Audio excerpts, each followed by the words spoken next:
Are you going, Dr. Wilson? Of course you can. I'm gonna tell you next. You can. Yeah.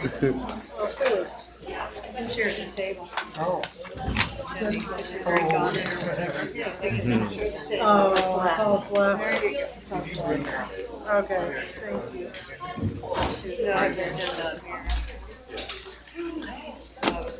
I'm gonna spend like COVID days a little bit with administration over here.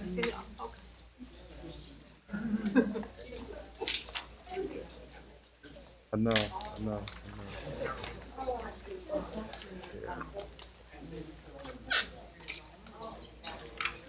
That's something we're gonna have to adjust to.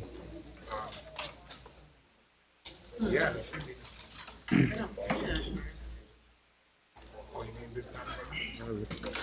Is Lynn on? Oh, okay. It's my pleasure to call to order the Peoria Public School Board of Education meeting for July 26, 2021 to order. Madam Secretary, would you please call the roll? Mrs. Costick?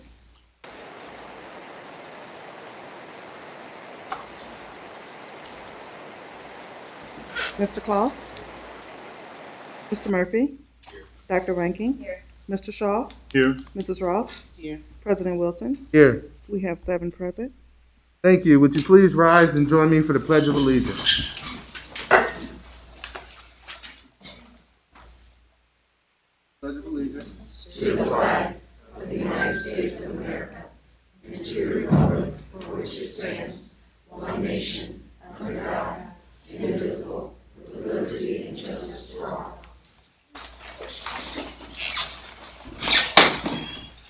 And moving on to announcements, we'll start with this side of the room over here, starting with Mike Murphy.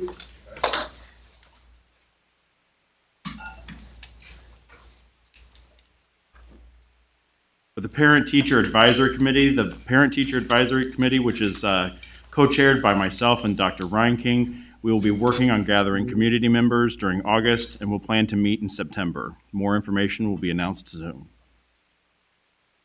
Thank you. Backpack Peoria, the annual Backpack Peoria event will be held this Saturday from 9 to noon at the Dream Center, Peoria, 714 Hamilton Boulevard.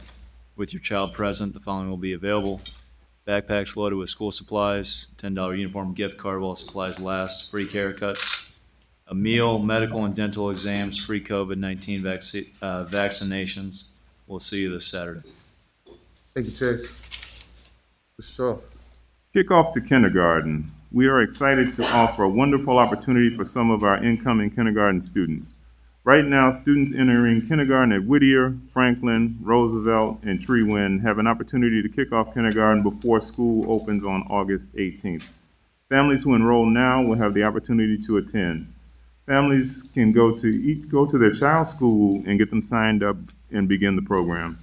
Each student will receive a fun, welcome experience to best prepare them for kindergarten, along with meeting and interacting with their teachers and principal. Students will receive transportation to and from programs, as well as breakfast and lunch. The following dates and times are for each program: July 19th through August 5th, that is at Roosevelt and Treewind, Monday through Thursday, 8:30 to 11 a.m. July 26th through August 12th, Whittier at Westminster Church, Monday through Thursday, 8:30 to 11 a.m. And August 2nd through August 12th, Franklin Primary, Monday through Thursday, 8:30 to 11 a.m. Thank you. Thank you, Mr. Shaw. I have an announcement as well. Every district school with the kindergarten grade level will host a Jump Start to Kindergarten event the day before the school year begins for all incoming kindergarten students from 11 a.m. to 1 p.m. on Tuesday, August 17th. Each student can bring one parent who will be able to walk with their student to their classroom, put away their school supplies, see their new school, and even take a ride on the bus. Students will also be able to visit the cafeteria and receive a grab-and-go meal. We encourage all parents of incoming kindergarten students to drop off their registration materials to their school as soon as possible to be a part of this special day. Stay tuned for more details on the events at your child's school and call the school office if you have any questions or need to drop off registration packets. Okay. Excuse me. Harrison Back to School information. Harrison Community Learning Center's first day of school will be next Monday, August 2nd. Principal Fabian Daniels and her staff have several fun activities this week to get Harrison students for the beginning of the school year. On Wednesday, July 28th, there will be a kindergarten welcome day from 11 a.m. to 1 p.m. at the school for Harrison kindergartners to meet their teachers and become familiar with the school. Thursday, July 29th, will feature a back-to-school event from 2 to 4 p.m. for all Harrison students and families. Thank you. COVID-19 vaccine clinics this week. Peoria Public Schools students and families will be able to receive the COVID-19 vaccine at several events this week. From 9 a.m. to 5 p.m. Wednesday at Peoria High School, from 9 a.m. to 5 p.m. Thursday at Harrison Community Learning Center, and from 9 a.m. to noon at Backpack Peoria.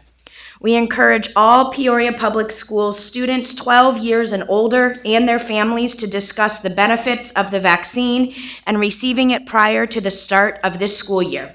If a student is under the age of 18, they will need to be accompanied by a parent or guardian. Thank you. Do we know if Lynn has any announcements?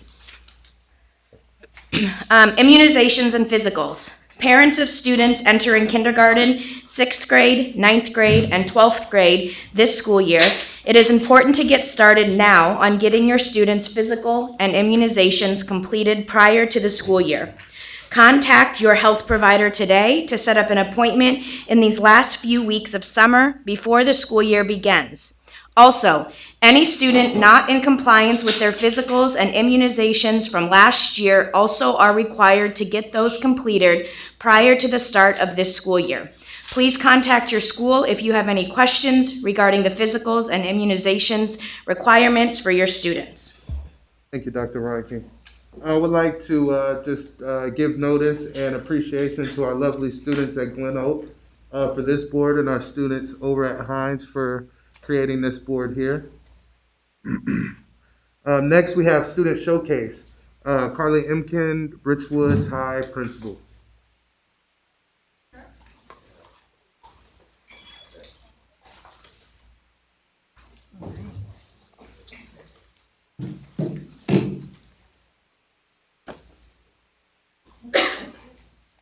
Good evening, President Wilson, Vice President Ross, Dr. Karat, and board members.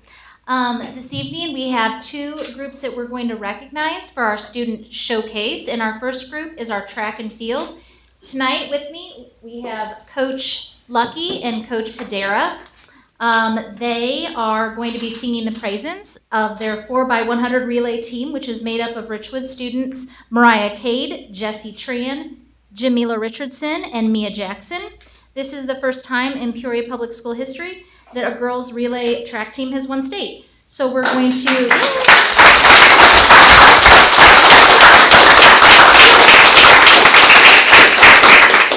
So we're very proud of these girls, and we want to recognize their achievement, and Coach Lucky is going to come up and say a couple words while I put these...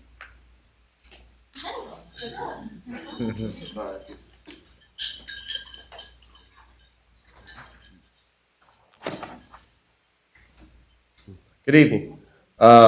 We would like to thank the board and the administration for inviting us here tonight to celebrate our accomplishment. Our track team is very dedicated, and these girls exemplify that dedication. We do a lot of off-season training, really committing to the goal of improving every day. And our number one goal is always to beat our own personal record as individuals and as a team. That mindset really paid off when we took first place in the 4x100 relay at the IHSA 2A state track meet. We are very proud to say we are the first girls relay team to win state and Peoria Public Schools history. And as a team to also have our 4x200 meter relay finish 5th at that same state track meet. We would also like to say thank you for investing in Richwoods. Our new track and facilities have allowed us to achieve more success. As evidence, look no further than our state champion relay and 5th place relays. Having these facilities has allowed us to have better practices and for the first time in 8 years host a track meet. The new track has allowed athletes from all sports to excel more as the track has become a focal point, especially for speed training. So thank you for investing in Richwoods athletics. It's really something when combining a team's dedication and an investment from the community come together and produce a performance that makes history. So thank you again to the administration and the board. I want to say thank you to all the girls for their dedication and hard work.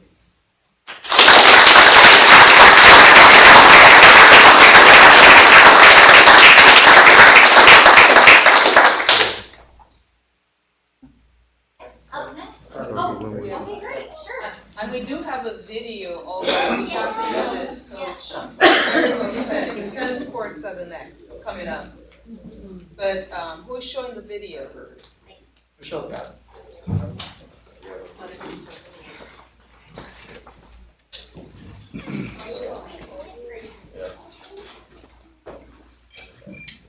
Less than a minute.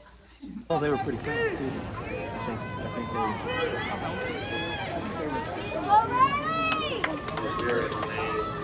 I think they 49-3. You know, put them into this. We were second from the outside. Right there? Said. Oh, okay. Outside.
Yes, great job.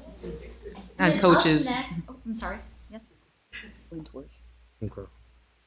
Okay, and then up next, I'm going to call up Charlie and your family.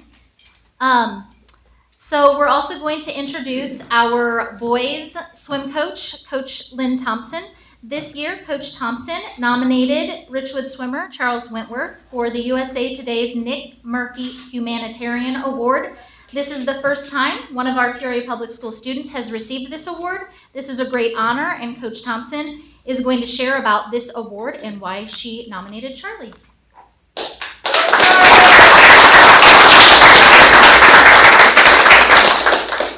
Thank you to the board for allowing us to come today and share this great news. Nick Murphy was very active in Dunlap community. He was active in his school and in the community as well, and he continually put others before himself. When I read through the qualifications for the award, I knew immediately that Charlie came to mind. I just wanted to just briefly share a few of the things that I had written in the nomination so you can see how he does fit in those categories. He's a 4-year member of the soccer and swim team. He was voted captain by both of those squads for his senior year. COVID hit, which meant that seasons were moved, things changed, where a lot of the students, high school students, which was fine, chose to go to work and do things other than participate in their school activities. Charlie was just the opposite. Charlie gave back. He was an active member in school. He took advantage to run cross country, which he'd never been able to do because it was the same season as soccer. The swim season hit right when COVID got really bad. We were able to meet outdoors if we could. Well, you can't really swim outdoors in December and January.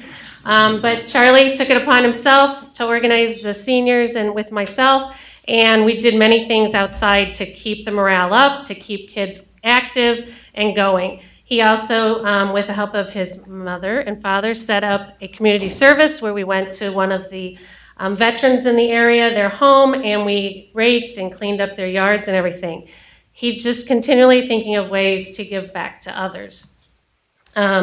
He's a very good student. He's in the rigorous IB, graduated for the rigorous IB program. Also, he was involved with student council, the newspaper, Interact Club, Spanish Club, in the community. When, believe it or not, he did have any extra time. He would work at a food pantry. He worked on city council campaigns. He's also an employee and has been at Greg Florist. And like I said, where some kids chose to stop doing things and work, he chose to communicate with his employer and make it so that he could do both.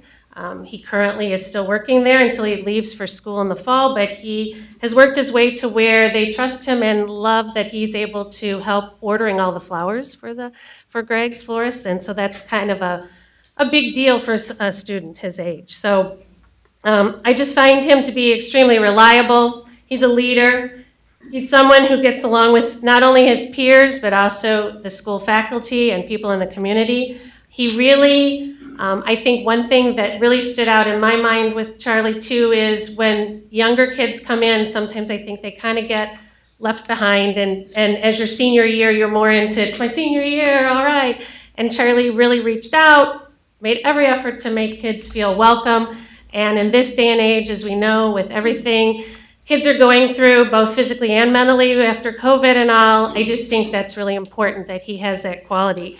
I'm very pleased that he's able to represent Richwoods High School, his community. His parents are both here, Beth Jensen and Dave Wentworth, and they have every reason to be extremely proud of their son. So thank you for letting us share Charlie. And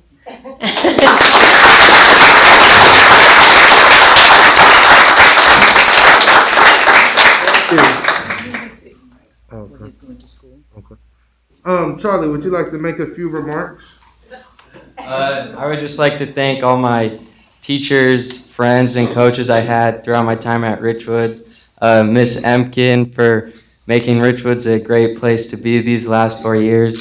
My swim coach, Coach Thompson, especially for pushing me in the pool and then also in the classroom. And then, of course, I'd like to thank my family, my brother William, and then both my parents for raising me, and yeah.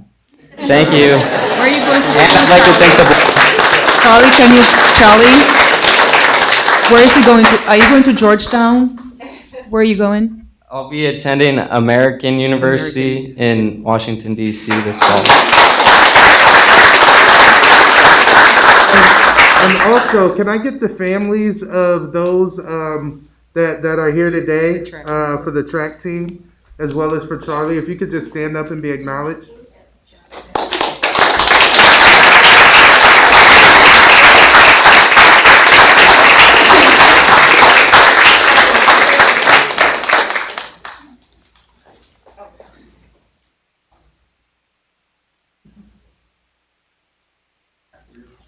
Sabi, can we get a picture of the track team as well? We can do it out, so you can take them out. Yeah.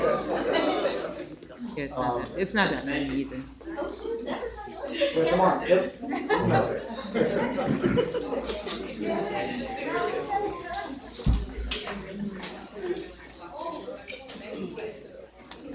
Let me get that picture of this.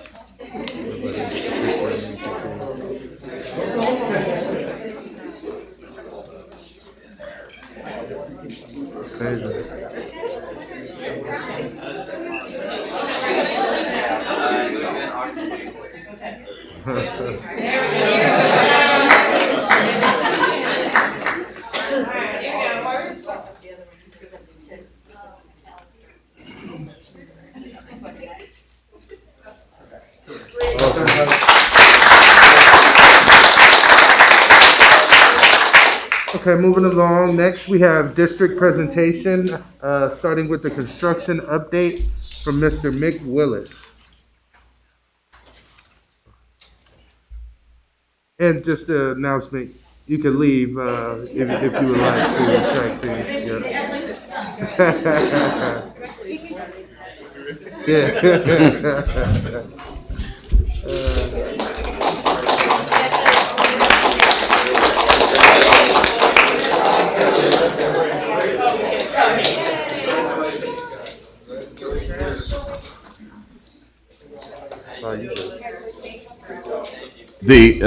The construction report, we just have two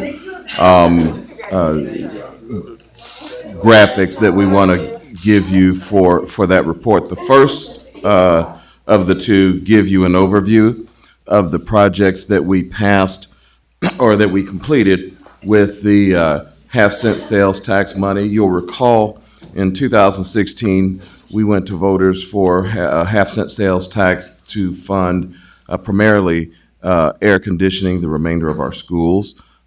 We identified 135 projects at that time that needed to be done in our facilities across the district. The upshot is over the last 5 years, we've been working on those projects. To date, we've completed 130 out of the 135 projects that were identified. We have 5 right now that we are finishing up this summer. 2 air conditioning projects, Whittier, Northmore, science labs at Richwoods, and then we have Heinz Safe Entry Project and Calvin Coolidge restroom upgrades. But those are the only 5 projects out of that list of 135 projects that are in flight. Everything else has been completed. We've been fortunate enough to be able to do a few extra projects. The 2 tracks, Manual and Richwoods, were 2 of those extra projects. And we also are in the process of doing tennis courts, both at Manual and Richwoods as well. And so we've been real pleased with what we've been able to get done with those monies. Just wanted to give you an overview of how that looks now when we're on the back side of it. The second part of my presentation relates to minority participation on our construction contracts. Since we began tracking that information in 2017, the green bars on both of those graphs tell you what our goals were in the various areas. And basically, we looked at subcontracts and minority and females that we have as subcontractors on that construction work. We also looked at workforce, who actually shows up at the job, who actually is performing the work. This particular report gives you an update on minorities in our workforce. It gives you an update on minorities in our subcontracting. And in both cases, you can see that the blue bars, which represent the 2020 year,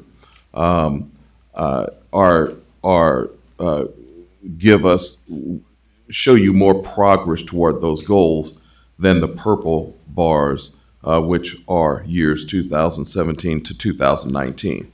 And the long and short is that over the last 3 or 4 years, we have had progressive conversations with our contractors to move those numbers upward. The work and strategies put in place right before the 2020 year probably paid the most dividends.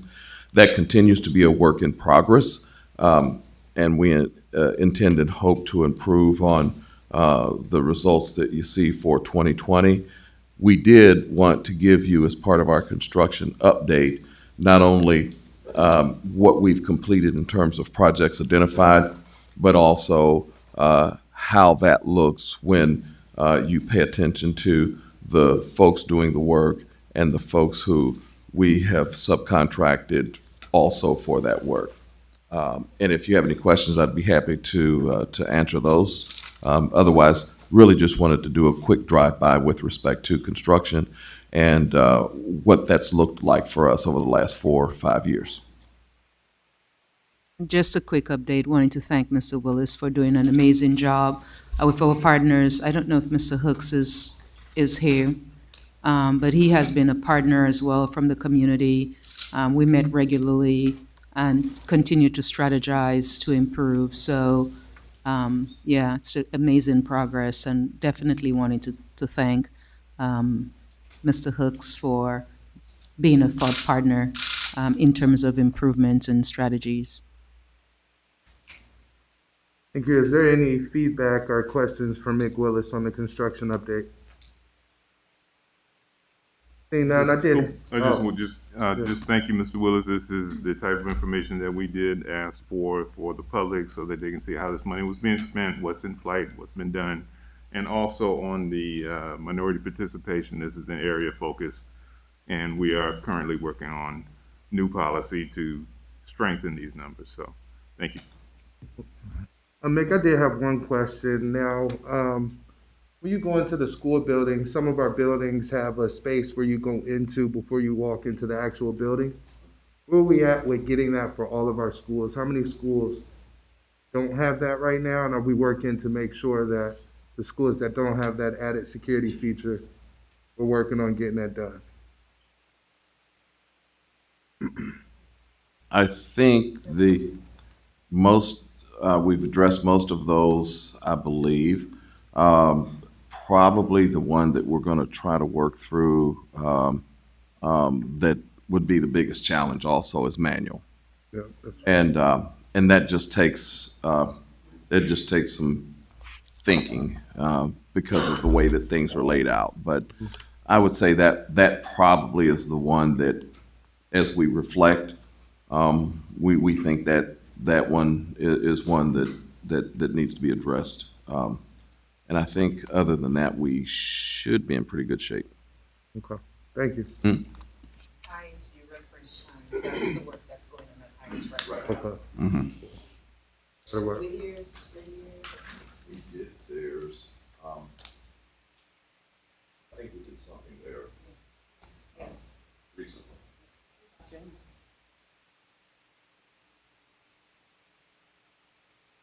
I'll double check that. It's open. We'll make sure we're doing everything we can to make sure we got that security feature at each school. Moving along, next we have, under district presentations, we have Panorama Student Survey and Success Platform, Mr. Derek Booth. Good evening, President Wilson, Dr. Karat. I'm going to present to you briefly just a few new features that we're looking to purchase with Panorama. There we are. With Panorama, in addition to the student surveys that we've been working with Panorama for the last 4 years with measuring our SEL competencies for students. This feature for Panorama that that's on your agenda for this evening is the Student Success Survey, or the Student Success Platform. In the past, our student surveys measured 4 different areas. That was self-management, growth mindset, social awareness, and teacher-student relationships. So in addition to this platform, some of the other features, you can go ahead and click that next. Please. One more. In addition to this platform, Playbook was also a feature that is utilized by our staff. What Playbook does is houses a library of interventions, articles, toolkits, videos, and resources so that our staff know how to strengthen the SEL competencies in those areas of deficiencies or those areas that those surveys show need to be strengthened. And this is a kind of a catalog of the different types of information in areas where you can find, where Playbook can give you some of those tools. This is just a screenshot of that. One of the best practices that we discovered through the pandemic and COVID was the use of contact logs and documenting our tiered supports. As we all know, when we returned to school in August, there was a tough time trying to find students. So one of the things we asked all staff to do, administrators, teachers, support staff, was to log the contacts of any contact being made with students, whether that contact was made by phone, by email, a home visit, any type of contact that was made. We were asking staff to log that information into spreadsheets. As you can imagine, by November or December, with all the contacts that were made throughout a building district-wide, it's hard to even make out or disaggregate the vast amount of information. And so that was one of the reasons why I revisited the Student Success Platform with Panorama that I want to show you today. We also, for the last, since the Office of Social and Emotional has opened, we've used spreadsheets to document our Tier 2 and Tier 3 students and the interventions and who was championing those. And again, all of that was manually entered in Excel spreadsheets. So what I want to show you today is a couple screenshots of some of the value of the Student Success Platform.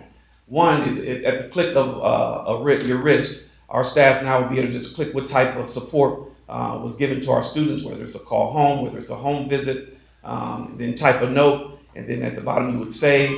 And then whenever you pull up that student, you can see whatever contacts have been made, what interventions have been put in place for that student. Our staff did a wonderful job entering this information manually. And so just to continue that expectation, but providing that this user-friendly platform for them to continue. Also in the Student Success Platform is a place where we can document now our interventions for students. There's drop downs that we can customize for each building, what interventions take place.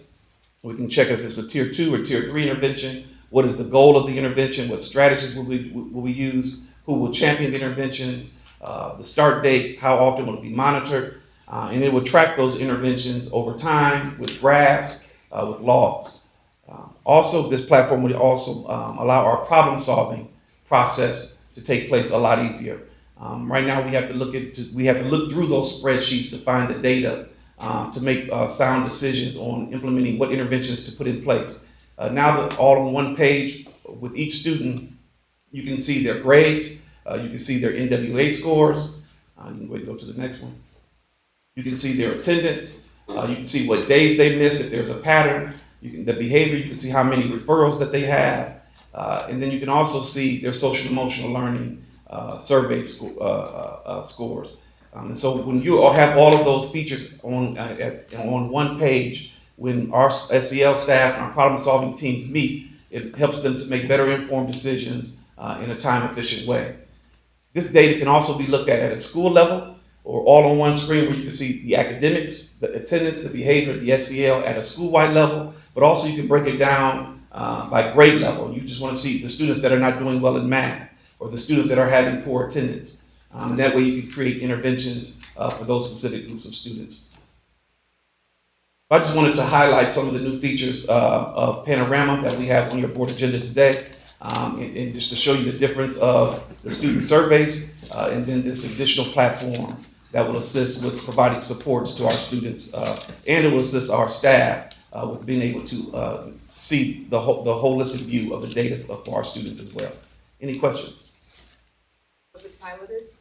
Yeah, thank you, Dr. Pratt. This platform was piloted at 4 schools at the end of the past school year, and those were Charter Oak, Lindbergh, Lincoln, and also Harrison.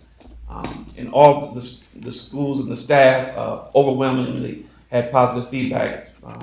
Counselors and building administrators have all went through the demo of these platforms and are excited, and assistant principals as well, and are excited to have this feature if the board approves tonight. Any other questions? Thank you. And then next you'll hear from our community partners that provide services in many of our school buildings. It will start off with Elite, followed by Family Core, and then after Family Core you will hear from Children's Home. You have the full year report of each of these community partners. What we've asked them to do for you this evening is just provide an executive summary, but they can feel free to take questions regarding the full report that you have in your board packet. So we'll start off with Elite.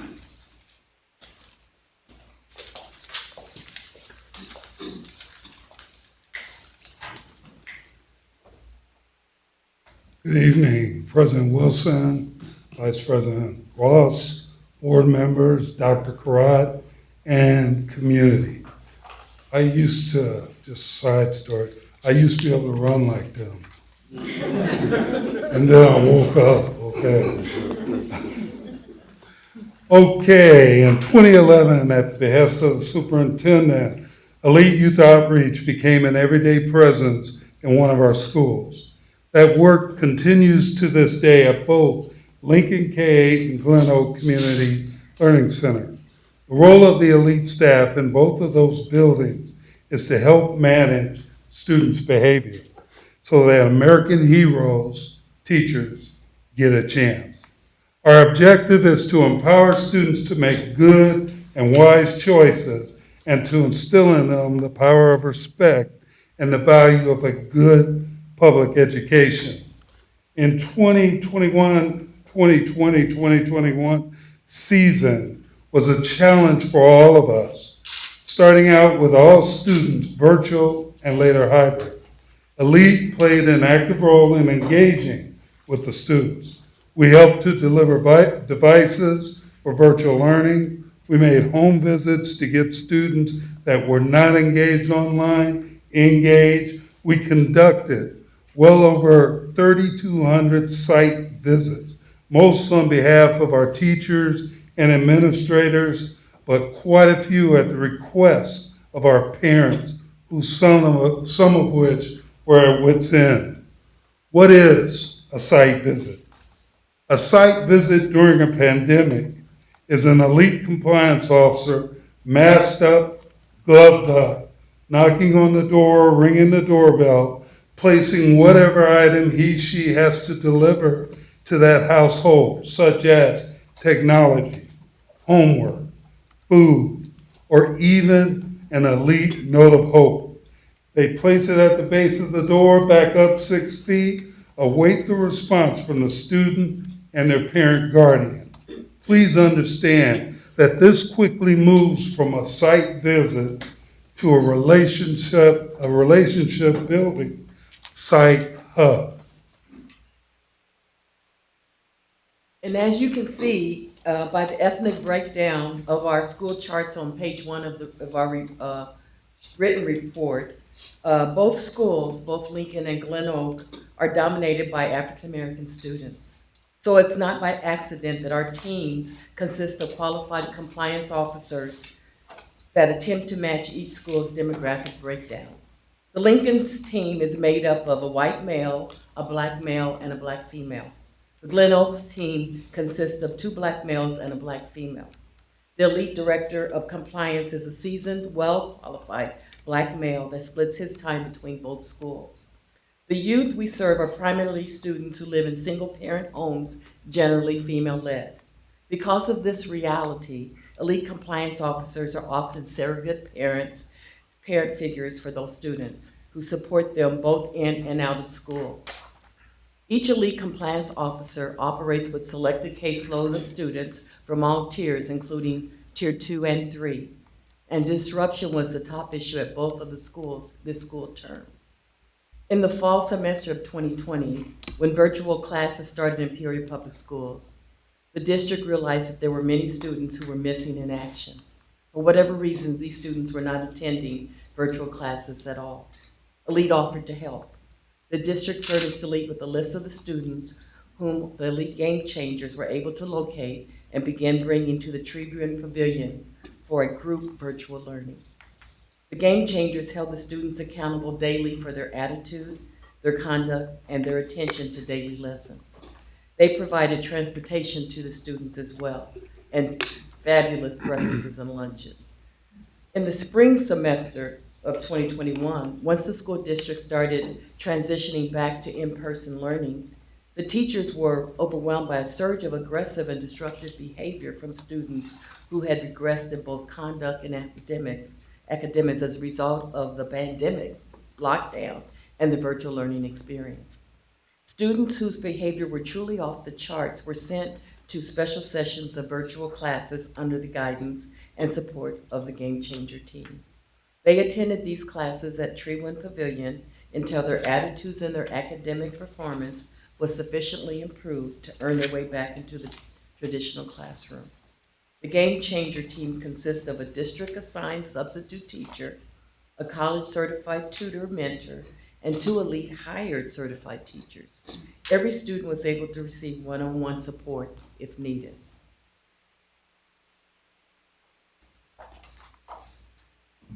In the summer of 2021, Elite supported the Peoria Public School Winning Program. We had 38th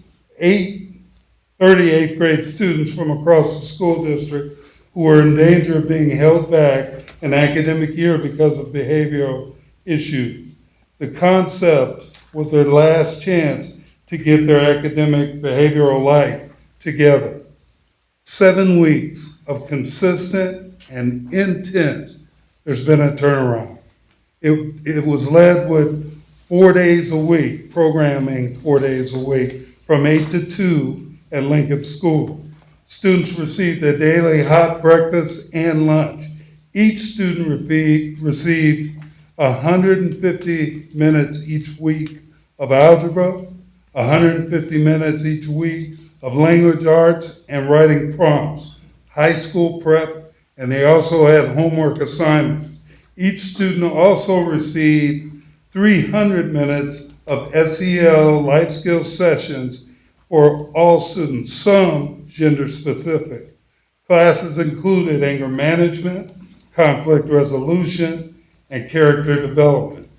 Partner organizations included OSF Stride, ICC Trio, the Peoria Health Department, San Cody Lakes, Peoria Riverfront Museum, Detweiler Marina, Peoria Police Department, PCAV, Peoria Charter Coach, and numerous community leaders. Tomorrow, July 27th at 1 p.m. in the Lincoln School Library, 25 students will be certified as high school ready. Please join us, if you would, at that celebration. Everyone wins in the Peoria Public Schools Winning Program. The student wins a second chance to alter their behavior, correct academic performance, and continue their education on schedule. The Game Changers win. They win new accountability and a much appreciated responsibility. Finally, the community wins with a potential for greater retention in our schools, reduced crime, and higher employment. Our neighborhoods and their levels of safety will benefit as families, students, and game changers work together to change our students from the inside out. My last remark would be to thank Coach Booth for his much-needed leadership and support of this effort. Be happy to answer any questions you might have. Thank you. Is there any feedback or questions for the Elite update? Seeing none, thank you. Thank you.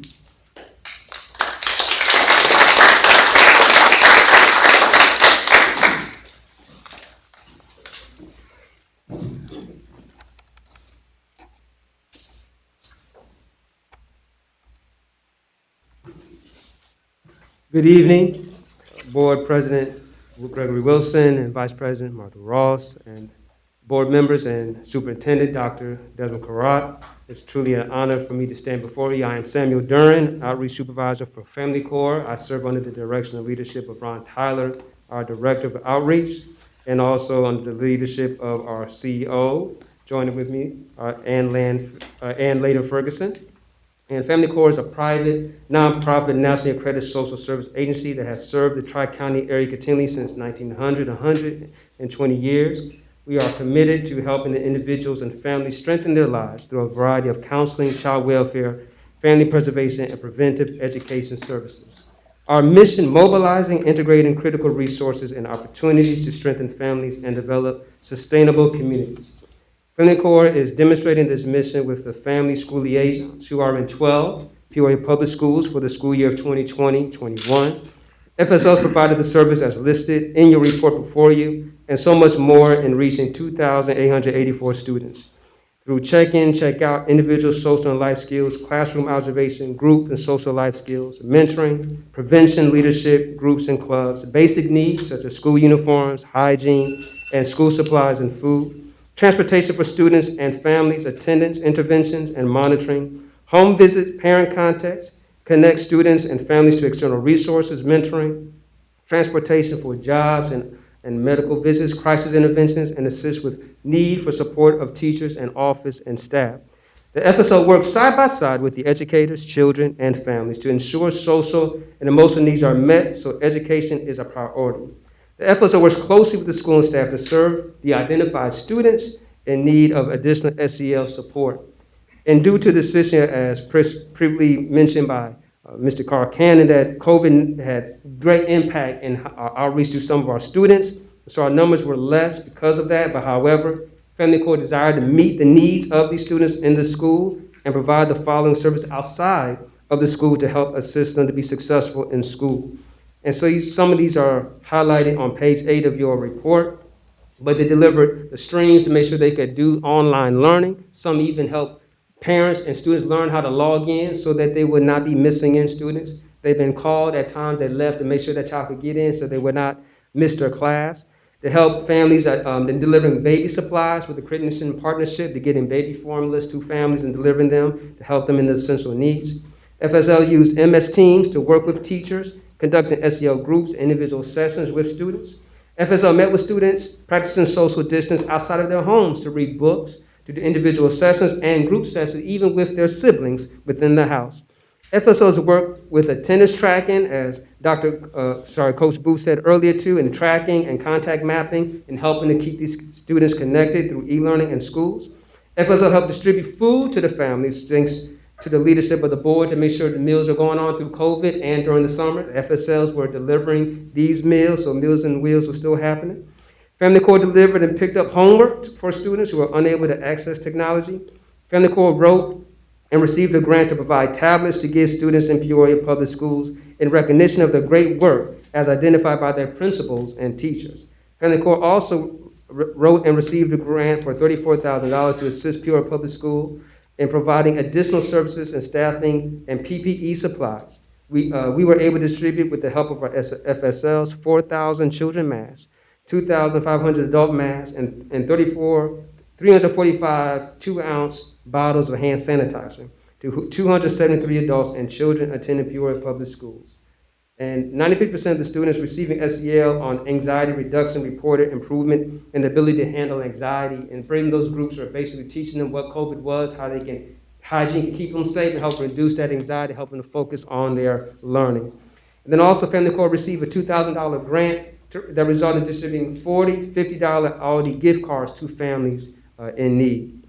And highlighting again the work outside of the school, one of FSL's was interviewed by Gabby Guerrero on WEK 25 in the story of Peoria Public Schools, Peoria Foundation of Teachers' Work to Improve School Attendance. The Peoria Federation of Teachers hit the streets during July, reaching out to students who missed more than 40 days of school. The efforts from the PFT are a part of the PPS Because We Care program, which focus on attendance. Those campuses have already reached out to nearly 2,000 students. And one of those are our FSLs was quoted, Stanton Hanging, and he says this: for education's sake, for society, for the city, the kids need to be back in school learning, and hopefully we can make up some of the things we lost. And so I just want to highlight that our FSLs go above and beyond in the work in the school to continue to help to promote Peoria Public Schools. And again, to reiterate, we served 2,884 students within the 12 schools, and we identified Tier 2 students and Tier 3 students. Out of the Tier 2 identified students were 110 we were able to serve, and out of the Tier 3 students were 15 we were able to serve, again, reflecting those numbers were kind of low due to the in-person learning and COVID, but yet they were able to impact them, serving them. Some of the top 4 services provided was home visits, group social skills, attendance intervention, and basic needs. And they were able to help these students to be successfully, and we measured these outcomes. 87 of the students met their individual goals. 90% of the students were attained 90% in attendance rate. 98% of students reduced discipline referrals, and 100% of our students were promoted to the next grade level. And the individualized goals, each FSL helps them identify the goals to help them to be successful in their class. And it was good that we could see that success in that rate.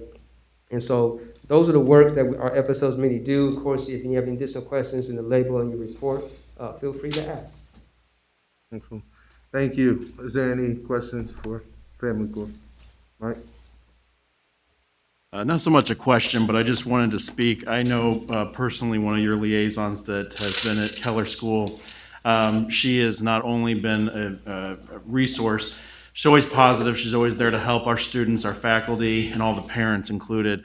And one of the things, I don't know if you mentioned it with the things that you guys have done over this past year, but one thing she did, and I observed her doing this as well, she would go to the families' homes, put out a blanket on a driveway, have the kids sit down. She would stay 6 feet back in a chair, and she would read stories and keep them engaged in reading. So I just wanted to say that that was all very well noticed and appreciated, and so I just want to share that back to you guys. Thank you. Thank you so much. Yes. Thank you. Any other questions from board members? Seeing none? Thank you. All right. Thank you all.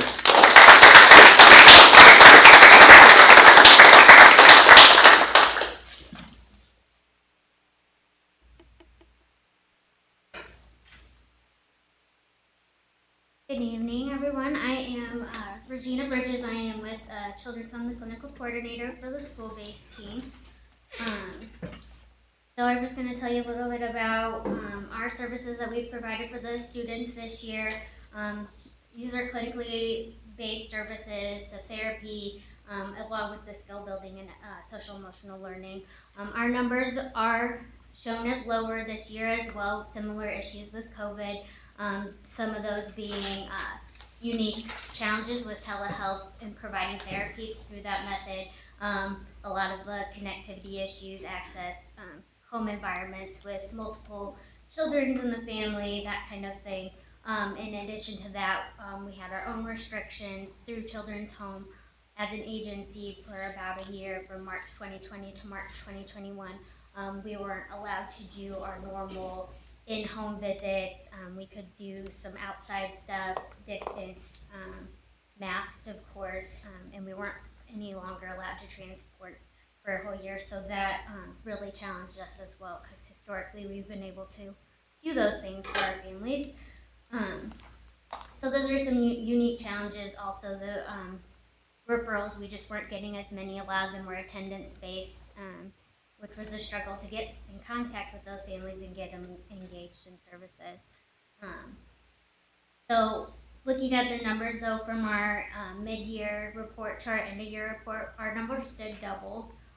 So I think that's important to note that once the kids were back in person full-time, we saw more engagement and we saw more need and more referrals coming in. So then if you look on the second page of the report that was provided to you, you'll see that the most reported presenting issue were family and home problems, followed by attempted contact, which is, to note again, a unique issue we had with COVID. Normally that's not a concern. Followed by disruptive classroom behaviors, aggressive behaviors, and classroom avoidance.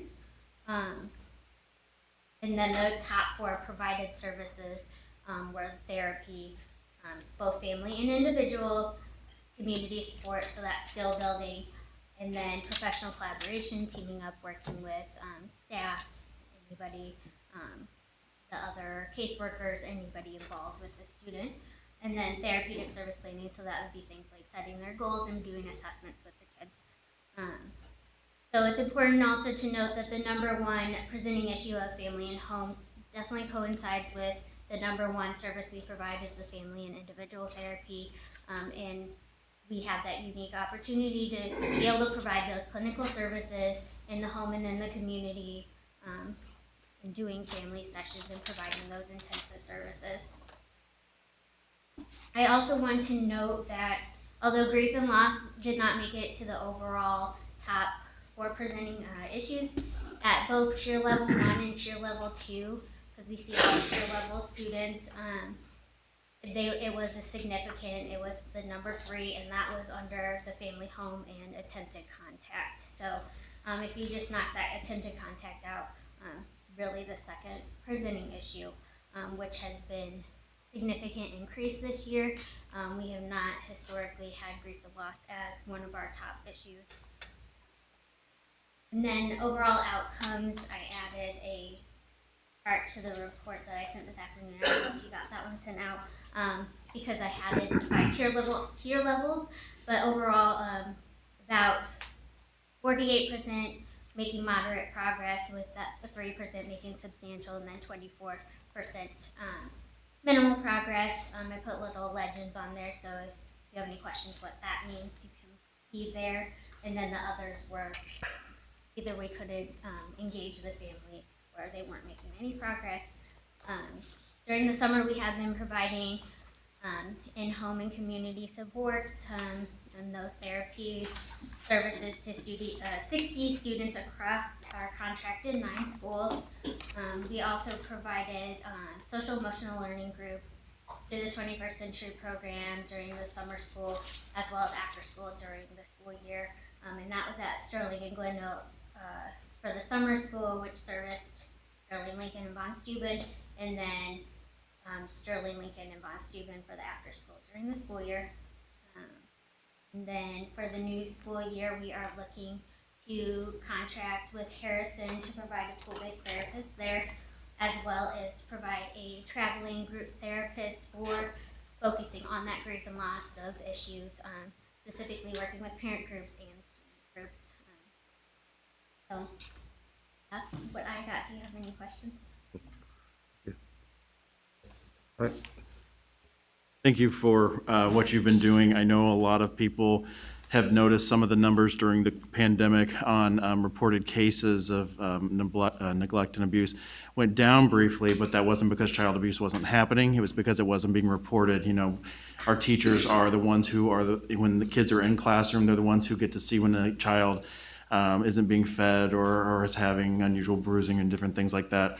But now that we're back in person, those numbers have been going up, and what your team and a lot of other social workers have been noticing and doing is providing these counseling sessions, and it really does make a difference. So what you've done and what you guys are continuing to do really is important, and even if they're not making that initial connection in home right away, just keep at them, because eventually they're going to get that help that they need, and you're doing a great job with that. So I wanted to share that. And just to back up real quick, because I didn't get to say anything to you, Mr. Cannon, whenever you were up there at the thing, I didn't think about it. I got to meet your brother at the Lincoln's Pre-K Summer Bridging Program, and I didn't meet the kids who were getting ready to go into 8th grade, but I met the ones who were seniors. They were the most respectful, polite young people, shook my hand, looked me in the eye, and told me what their plans were for in the future. So you're doing an amazing job, you and your whole team, your family. And so I just wanted to say that to you as well. So thank you. Yep. Thank you, Mr. Murphy. Any other questions? Citizens Hall? Seeing none, thank you. Do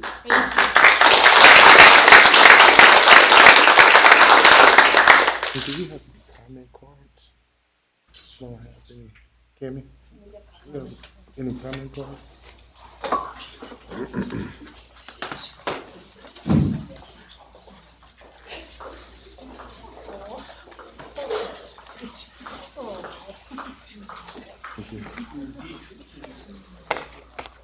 Okay, so we are now at the point of presentation by audience. Presentations by audience are limited to 5 minutes, and we ask that you keep them constructive. Our first presentation will be from Mrs. Lynn Fingerhut.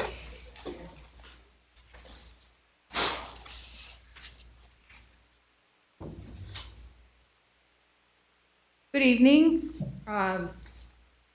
Good evening, President Wilson, Vice President Ross, Dr. Karat, and the school board. I'm the parent of 2 kids here in 150, both under the age of 12. So we were virtual last year because of health concerns within our family, and we really, really want to get our kids back into a classroom this year. We are very set on doing that. And we also want, probably as much as you do, to have minimal interruptions when they're back in the classroom.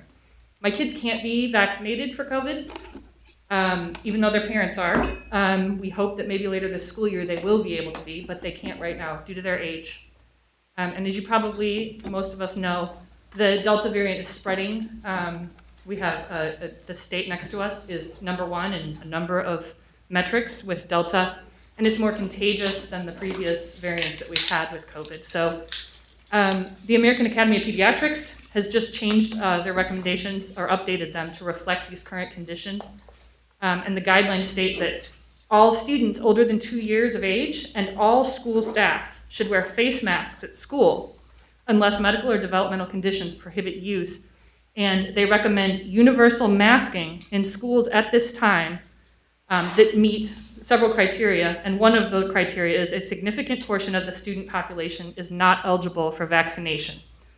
And that describes our community. At least half of our students in the district are under age 12 and can't be vaccinated right now. When the vaccine is available to the whole population, we'll still have students who need to catch up on those vaccines because, as you know, it takes a period of time before they're fully vaccinated. And then we have community members and families who have an understandable skepticism of our historically discriminatory healthcare system. So we're going to have a lot of students and families who are going to be left vulnerable here, and we can't distance as we probably would like to because of the size of our classes and of our buildings. So what I'm here to ask for is a mask mandate to be in place for everyone in our school system to start the 2021-2022 school year.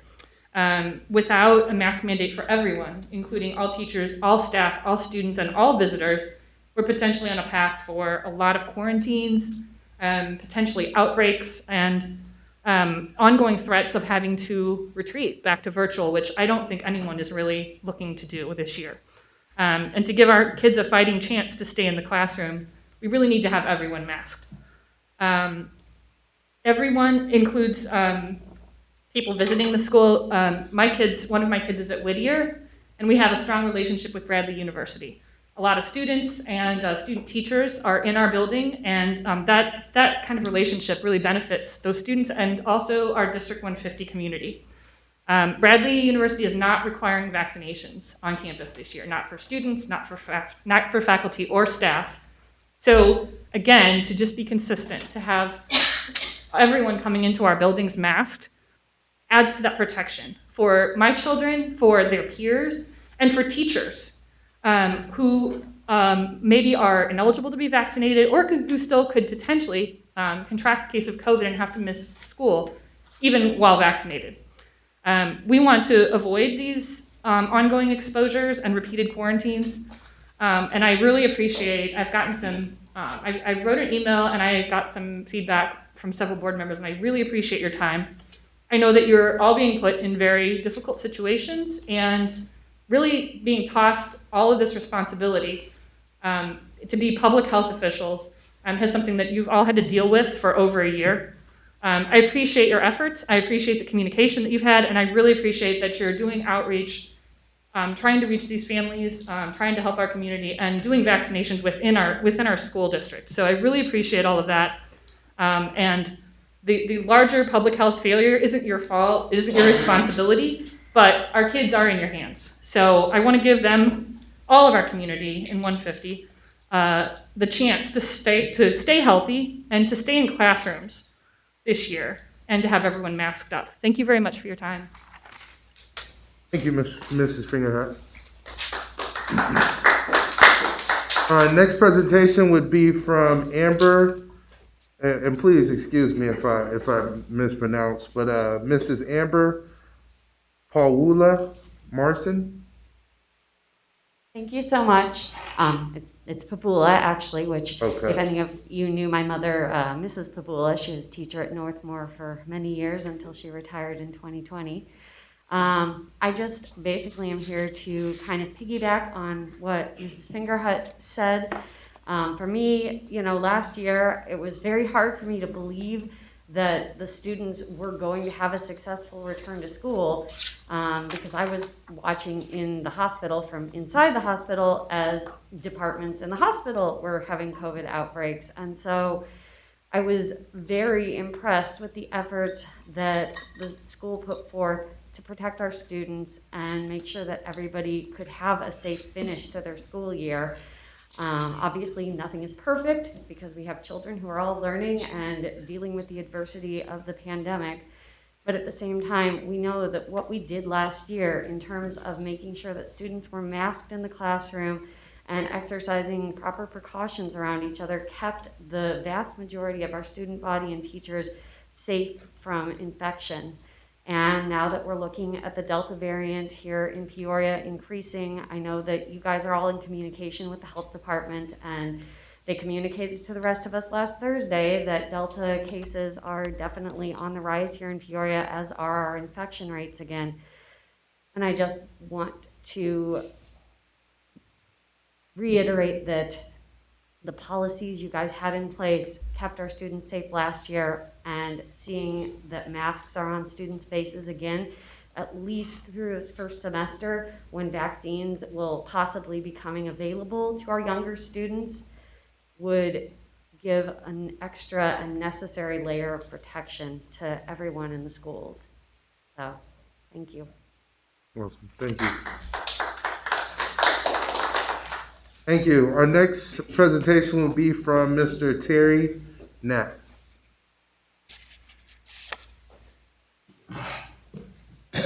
Thank you. I'd like to share an experience. I went today to see a new doctor. My doctor had a back operation and they totally screwed it up, and he's in a wheelchair and can no longer practice. So I'm shopping for a doctor. So I went to a doctor's appointment today after a month of waiting to get in. And I had a conversation with the doctor, and one of the first things she asked me is if I had been vaccinated yet. And to her I said, why would I be vaccinated? I taught biology back in the 60s, and I had 3 girls within the last 2 weeks, former students, talk to me about whether or not they should get a vaccine. And I told them about the story of thalidomide. How many remember thalidomide in the 60s?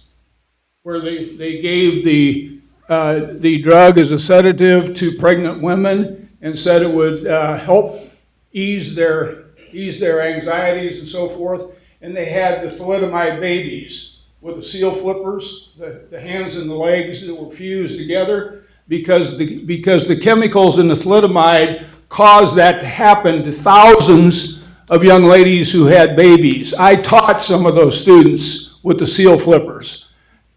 The doctors didn't know what they were talking about. I've dealt with doctors for the last 50 years. My dad was told that he had cancer when I was 12. He went to another doctor in Chicago and he said, that's not cancer. That's a shadow from the pneumonia you've had, the scar tissue from pneumonia. They said, do not let them operate on you. Take an x-ray every month for the next 6 months. Never grew, the spot never grew, and he never had cancer, and he died of a heart attack. Never had cancer. I don't believe doctors. Doctors argue, they lie. My son went through a court case with Northwestern, and the doctor from Northwestern hired for $1,000 an hour absolutely lied in court and was caught lying, and the court ruled in favor of my son not having hypertrophic cardiomyopathy because the doctor lied because Northwestern paid him $1,000 an hour. I don't believe Fauci. You can believe Fauci. I don't believe him. He's a politician. He makes $440,000 a year. Why wouldn't he lie? He needs to, move on. He's 80 years old. Somebody else needs to take that job, and then they can tell their story, whether it's on a political side or not. But I want to share that with you. I don't think you should tell anybody to take that vaccine. It's not been proven to be safe or anything about, a pregnant girl that takes that vaccine. We don't know until she has her baby whether or not the baby's going to be affected. If you don't have a clue about that, you should get one. You should not go around wholesale telling people to take that vaccine. And that's just the way I feel about it as a biology teacher for 38 years. Viruses come every year. They mutate every year. We lose 50 to 60,000 people from influenza every year. This is not new. This new strain of virus, there'll be another strain next year. There's been a strain every year. There's a new cold virus every year. If you don't know it, you didn't listen in biology class. Viruses mutate every year. It's just a fact. You know, and we sit here and we talk like we're ignorant. And we talk like doctors never lie. They lie half the time. You know, they want you to take certain tests so they can pay for their equipment. That's just the way it is. Moving on, I would like to recommend this book. I'm going to leave it with the secretary this week in your library. And I'm going to offer you $25 each to read this book. It's by Mark Levin. It's called American Marxism. Mark Levin, if you read inside, has written 10 major selling books. This book has already sold 1 million copies and just came out this week. You know, you need to read this. This is what's going on in this country. And if you don't grab a hold of it, you're missing a good thing. You know, I watched the Olympics, this week. I watched last week the 1984 Olympics, in which the gentleman that ran the events in the Munich Olympics in 36, his daughter carried the torch, and she handed off the torch to Rafer Johnson, who was a black man who was the decathlete that won the decathlon in the I can't remember what Olympics. But we've been recognizing black people for a long. 1936 is what? How many years ago is that? 40? You know, that's almost 40 years ago. You know, we got to get over this black-white deal, and we got to understand. I'm black. I've told you, I have melanin. Mr. Knapp, your time is up. Now, if we don't have any objections from board members. No, I don't need extra time. I don't believe in extra time. Okay, I thank you for offering. Yes, sir. But, you know, we should Yes. stay within our 5 minutes. Yes. I can't hear you need to get a louder bell again. Yes, sir. Thank you. Thank you. All right, thank you to all the speakers tonight. We now have response to audience presentation, Dr. Karat. Thank you, President Wilson. As always, we enjoy hearing from our parents, whether it's in person or via email. So thank you for sharing your feedback and observation. And as always, thank you, Mr. Knapp, for sharing your thoughts with us as well. Thank you. Thank you. So now we are at information items. Item number 1 under information items, proposed expenditures over $2,500. Any questions for Mr. Willis? Seeing none, item number 2, report of requests under the Freedom of Information Act and the status of such requests. Dr. Karat. Thank you, President Wilson. Since our board meeting report on June 14th, we received 7 new requests, and there were 3 pending requests noted on June 14th. 2 of those were completed, and 1 is still pending. So as of January 1, we have received 21 requests for this calendar school year. Thank you. Awesome, thank you. Item number 3, Superintendent's 2021-2022 school year update. Thank you. Again, thank you, President Wilson. I have a few updates. You want me to stay here or go over there? You can stay there. Okay. So, update 1 has to do with, I think I have about 5 categories I would like to share with you. I'll try to go rather quickly. 1 has to do with staffing. We just want to talk to you about staffing quickly. The first day for teachers will be August 16th. And as it relates to teacher vacancies, we have spent many, many years being intentional about improving our teacher shortage. Many of you may remember in 2015, Peoria Public Schools had 79 vacant positions. From that time on, we were relentless the entire time because, as we've discussed before, some students experience subs year in and year out. And we do realize also that the teacher shortage is it is a national crisis, and many, many, many districts are experiencing teacher shortage. They have open positions, some of them more than others. We had to, around teacher shortage, we had to reimagine how we approached recruitment, because one of the things I've learned is that one can't only wait for individuals to apply for jobs anymore. We can't just sit and wait and say, well, they're not applying. We have to come up with some other ideas and other strategies. And the board you have been sort of an inspiration to me, challenging me as well, and I really appreciate that. And so we've used 8 strategies, the team and I, we've used 8 strategies. And here are some of the strategies. In 2018, we created and invested in a recruiter position that you approved, and that served us well, and it's still serving us well.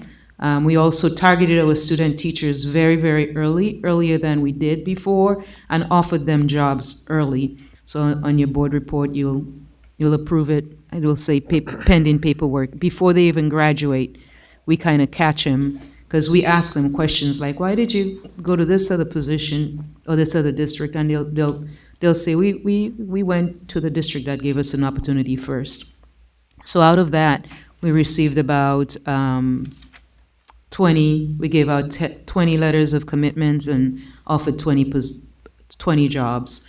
Another big boost for us is the cultural teacher exchange program with 30 coming from international. We had to go international because and there's a video that I'll show shortly. I'll ask Michelle to show shortly.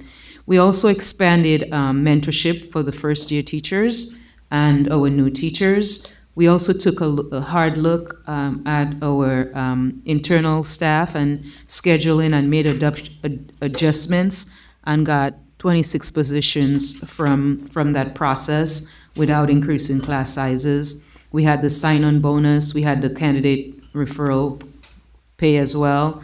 And if individuals come to us from districts where they were receiving higher salaries, they were not at a loss for salary. We matched that salary. There are a lot of other things that we were doing as well, but we continue to think outside the box. So we're down to, for the upcoming school year, we are down to 3 openings for the upcoming school year, 2 art positions and 1 technology position. Ms. Seipel, can we share the television coverage we received around the crisis and our efforts, which has been a team effort for many, many years? So they featured 2 districts in the state of Illinois that we have 0 applicants for right now. Stephen Robleski is now the superintendent of the district he once attended. And LaSalle Peru Township High School, an hour and a half southwest of Chicago, is dealing with a teacher shortage. I am really concerned, about how we're going to be able to fill that position. A problem he says the COVID-19 pandemic made worse. 6 years ago, we'd have an English or a social studies position posted. Within 5 days, we'd have 75 to 100 applicants. This past school year, for one of our math positions, we had 3 applicants. A survey by Frontline Education polled about 1,200 school and district leaders in the country. Frontline is a company that helps K-12 schools recruit and train educators.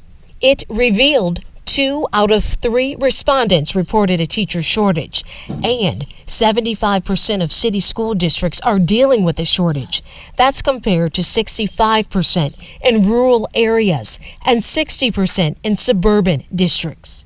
Where are we going to find science and math teachers? We had to go international because our pool in the United States, it's actually very, very dry. Yeah, and they're going to be there. To fill openings in Peoria, Illinois, Sharon Demala-Karat hired teachers from other countries. So we have 27 that are coming from the Philippines, 2 from Dominican Republic, and 1 from Cameroon. It's a 3 to 5 year program, and it's a cultural exchange program. Demala-Karat said in 2015, the district had 79 openings. Now there are 3 because of aggressive recruiting strategies. We're also doing bonuses, sign-on bonuses. If you refer a candidate, there's also a stipend for you as well. We're utilizing at least 8 different strategies simultaneously to really combat this national crisis. And the Frontline study shows other reasons behind the national teacher shortage: a lack of qualified applicants, salary, and fewer new education school graduates. Robleski hasn't hired anyone from other countries, but is working with colleges and universities to help fill the jobs. And he's already concerned about the school years ahead. I'm worried, though, as I look at my own staff and see a population that is getting near retirements. Adrienne Broaddus, CNN, Chicago. Thank you, Ms. Seipel. So category 2 is more opportunities for learning. The first day for our students will be August 18th.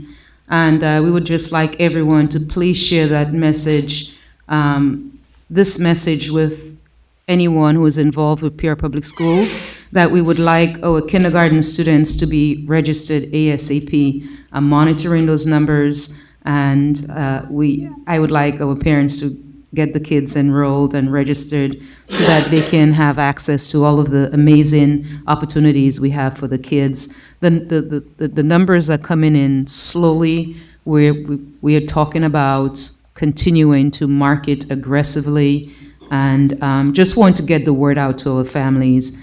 Don't wait on the last day. Sometimes, I visit all the schools, and I don't like when I go to a school and I'm seeing long lines of families waiting to register the kids, because sometimes we wait at the last minute. So please, let's try not to do that. We can help you if you have any questions. Send an email to me. I'll help problem solve. Okay, so let's get our little kindergarten kids registered. And the board members, you did a really nice job talking about the Kickstart program. Again, kudos to Whittier staff, Franklin, Roosevelt, Trewin. Those teachers are willing to go above and beyond because they're able to provide additional learning to kids before school starts. And parents, it is not too late. Is the information on our website also, Mr. Brooke? That's good. So please enroll the kids. It's a nice opportunity. They'll have breakfast, they'll have lunch, transportation is provided as well, but it's more opportunities. Each student will have a fun, welcome experience to best prepare them for kindergarten, along with meeting and interacting with their principal, their teachers, and other classmates. And it's just more instructional time before school starts, right, Dr. Wood? And those are all your schools, well, not all, yours and Dr. Bell. Right, Dr. Bell? Okay, so I skimmed over that. The next category that I have is return to school prevention strategies, including universal masking. So again, thank you, board. Our board recognizes that to bring students back to in-person learning requires a safe and healthy way to prevent and control the spread of COVID-19 virus. So Peoria Public School return to school plan includes the following prevention strategies. We're promoting vaccination sites, and we're promoting the vaccination. Sorry, Mr. Knapp, but we have to do that. So we're promoting, and we're also serving as vaccination sites. We have ongoing COVID testing. We will continue to do that, thanks to Ready to Slab, and thank you to the Gilmore Foundation. Also, most preventive strategies, consistent and current use, mass use, physical distancing, screening and testing to promptly identify cases, clusters, and outbreaks, enhanced ventilation, support for hand washing, staying home when sick and getting tested, contact tracing, proper cleaning and disinfection. So as we continue to work with our local health department, we will begin the school year requiring that masks be worn by all individuals. We, along with the CDC and IDPH, understand that masking and physical distancing in our schools are the key prevention strategies, particularly, as you've heard from some of our parents, particularly as COVID-19 cases and hospitalizations rise. The next category is just really starting the year strong, board. We feel really good about where we are, feeling good about staffing. We're ready to kick it up a notch as it relates to student achievement and student growth. And so thank you for approving the new curricula that you've done the last couple of months. The new curricula that you've approved have been, so that's been purchased, and they're ongoing training for teachers. I know our teachers are so excited. They're coming in, many came in, they've gotten their new materials already. So we're looking forward to continue the additional online support for our staff, and that is to supplement the core curriculum and for students as well. So we have some work to do. I sent you a little quick update with some data to show the justification for everything that's being requested. And so all of the items listed on your agenda will bring to life the strategies that are in our new strategic plan. A lot around personalized learning, meeting the kids where they are. There's a nice document that the team that we've created. It will fit in nicely with Coach Booth's. He talked about the panorama. Strategy one, remember, of our strategic plan is personalized learning, right? And the individualized learning plan is part of that, a big part of that. And many of those resources that you'll see on the board report, I'm wrapping up, many of those are renewals, and they will be funded by SF3, which were required, a minimum of 20% of those funds were required to find ways to continue to reduce the learning gap. So just really excited that we're able to find the funds to do it and to support the strategic plan, to support the teachers, to support the kids, and many of those parents will have access to reinforced learning at home as well. So the list, it may look long, and it is long, but this is the time of the year also that we renew the majority of our subscriptions to ensure that our students and staff have access from day one.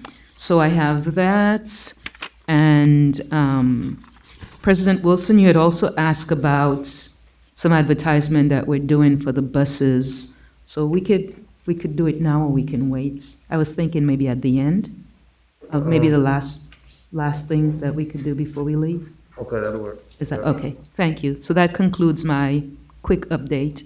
Thank you. Thank you, Dr. Karat. Is there any feedback from board members on the school year update? Dr. Reinke. One of the questions I was going to ask about bus drivers with the awesome impact of teachers and with only 3 openings, I would hope that we see that similar with bus drivers. I know teachers and bus drivers are within a different pay scale, but I will wait until the end to hear that, but that was going to be one of my questions. The other one is, I am happy to hear that we will be doing universal masking and all of the other things. When will that marketing start going out? As soon as after tonight. Okay. Yep, thank you. Thank you. Any other feedback from board members on the school year update? And I thank Josh and the committee as well. And I know you also gave him praises. You said as soon as the meetings were over, he kicked out the minutes. So if you were stuck in a meeting for ICC, you were still able to have a sense of what was going on. So Josh, kudos to you again, year 2, less stressful. And I just wanted to also thank the board again for just being united on this effort. It made our work so much easier. Thank you. Thank you. All right, we are now ready for the consent agenda. Vice President Ross. Thank you. The consent agenda consists of number 1, gifts to the school district. Number 2, payment for travel. Number 3, human resources report. Number 3, NWEA web-based measures of academic process, the MAP license renewal. Number 5, renewal for Ames Web Plus benchmark screening process monitoring tool. Number 6 is the discovery education. Number 7, life sale Number 8, IXL. Number 9, approval of the 21-22 Avid membership products and services. Number 10, Edgenuity. Number 11, Number Worlds for small group instructions and interventions. Number 12, Dreambox Math.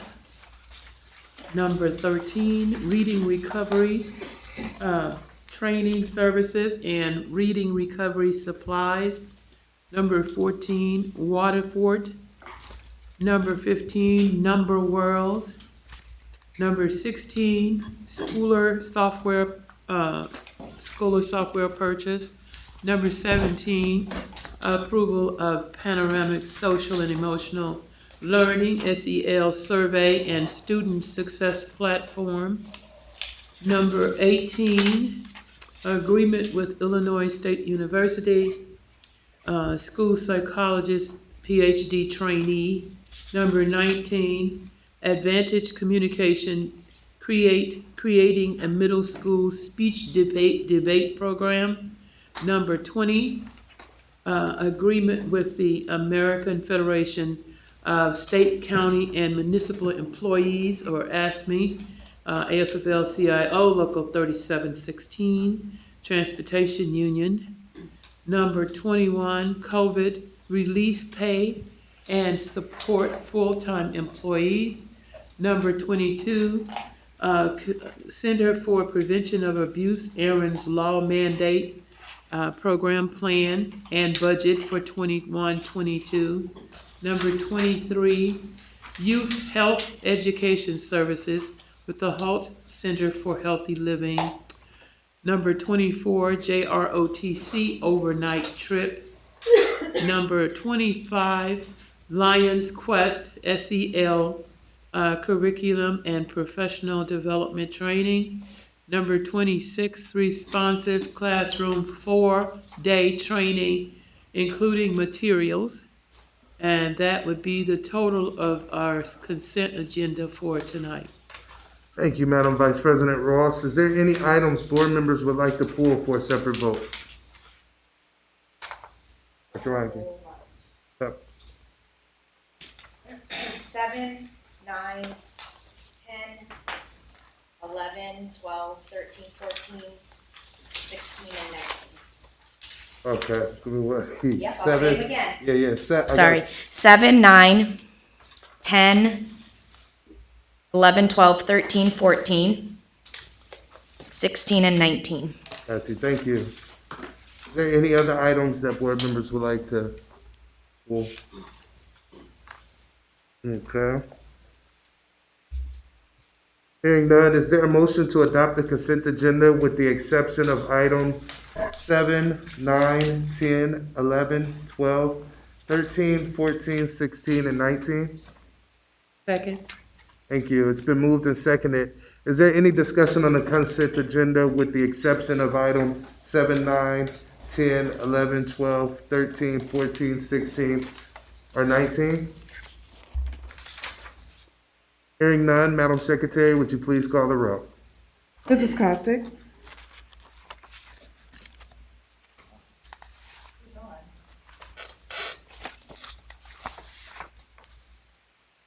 Mr. Claus? Aye. Mr. Murphy? Aye. Dr. Rankin? Aye. Mr. Shaw? Aye. Mrs. Ross? Aye. President Wilson? Aye. Mrs. Costick? She's muted. She's muted. We have 6 ayes. Motion carries. Thank you. Any discussion on item 7, Dr. Rankin? Don't we have to move it first? Yeah, make a motion. We have to make a motion first. Okay. Can I have a motion and a second? Second. Been moved and seconded. Any discussion on item 7? I have a question. So the light sale, a lot of the other ones that are presented tonight give us a cost per year, a cost per school, or a cost per student, and we don't have that information for this one that I could see. So what is the either any of those? We have a total amount, but we don't know what it costs per any of those groups. Yep. Thank you, Dr. Franken. Dr. Wolf? I have that. Yes, can you share that, please? I do. Why don't you come to the mic because, Thank you. yeah. You're welcome.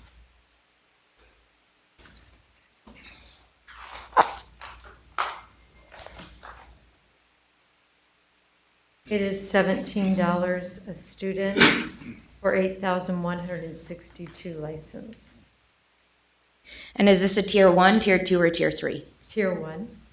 Okay, so one of the other questions I have regarding all of the ones that I pulled, so I might as well just ask it for this, is how much are we currently paying for tier 2 and tier 3 in total for things that we're providing? So how much in total are we paying per student for tier 2, and how much, per student, and how much are we paying per student for tier 3?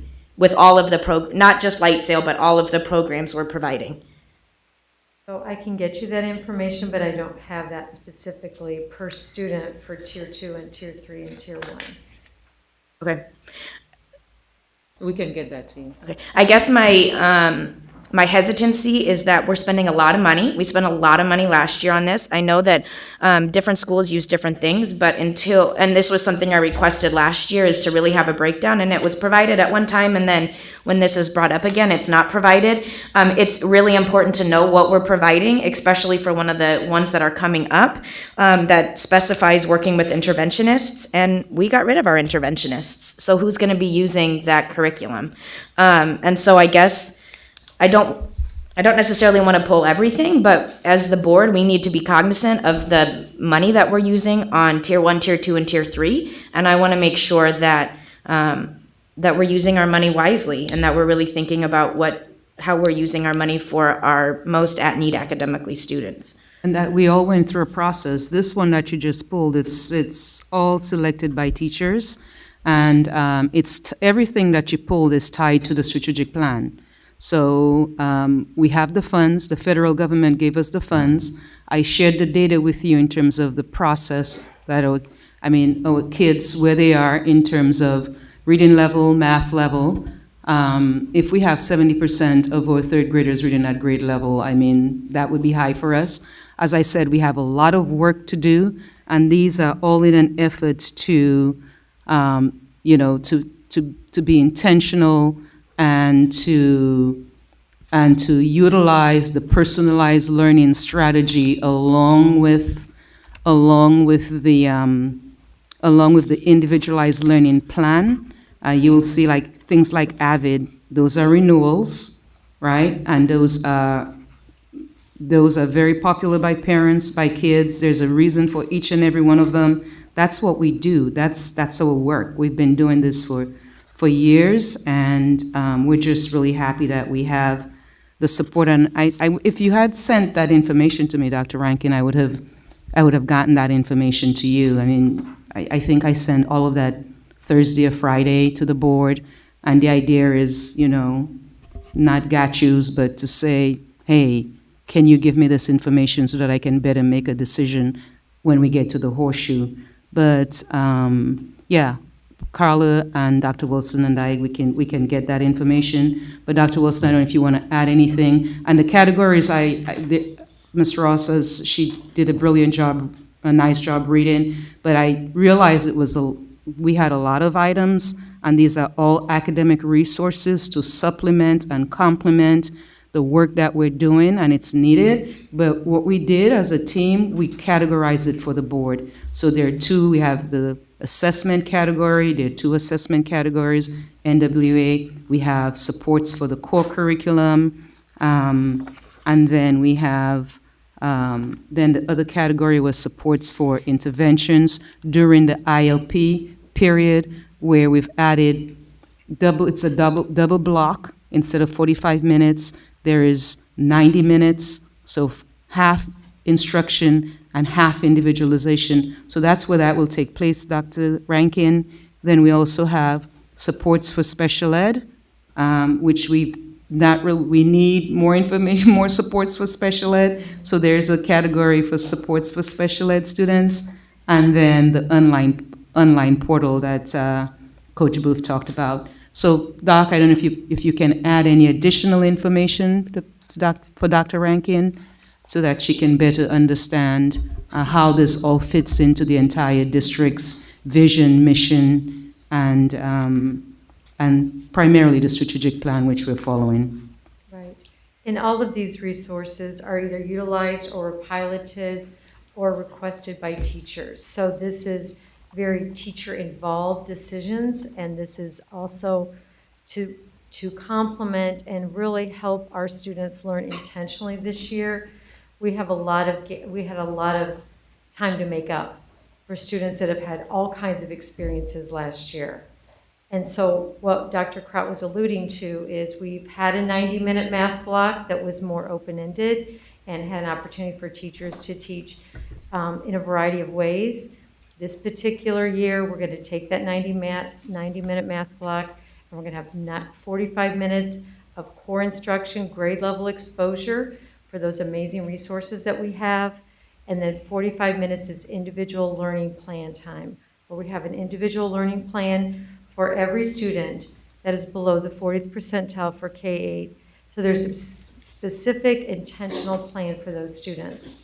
And we need teacher tools to provide those resources, and we need online resources to provide those resources so that we have a nice group of offerings for all. And we'll do the same thing for reading. We'll take the 90-minute block, and we'll have 45 minutes of core instruction, and then 45 minutes where it's individualized. And it's also to fill gaps, but it's also to enrich and accelerate for those students that are ready to go that route as well.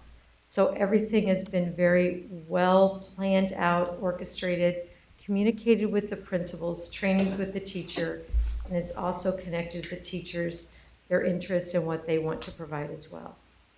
Thank you. Ms. Ross? Oh, I just want to make a statement that, this is an opportunity for us to do some things that we wouldn't have ordinarily been able to do. And I'm all for measurements, and I always want to see the outcome. And so I would be looking for how all of these programs and services are going to promote the advancement of our children. And that's what I'm looking for. But this is a prime time to get these things while we have the money that we can do it with. Mm-hmm. Thank you. I agree. President. Mm-hmm. Yes, Dr. Ryan. Going off of what Vice President Ross just said, I pulled up minutes from last year about this time, and she asked for the exact same thing about Waterford and about some of the other curriculum that we're being asked to pay for. And I was hoping that, thinking about that, in our minutes it says that Ross requested to have that documentation of the data, specifically not for this one, but for something coming up.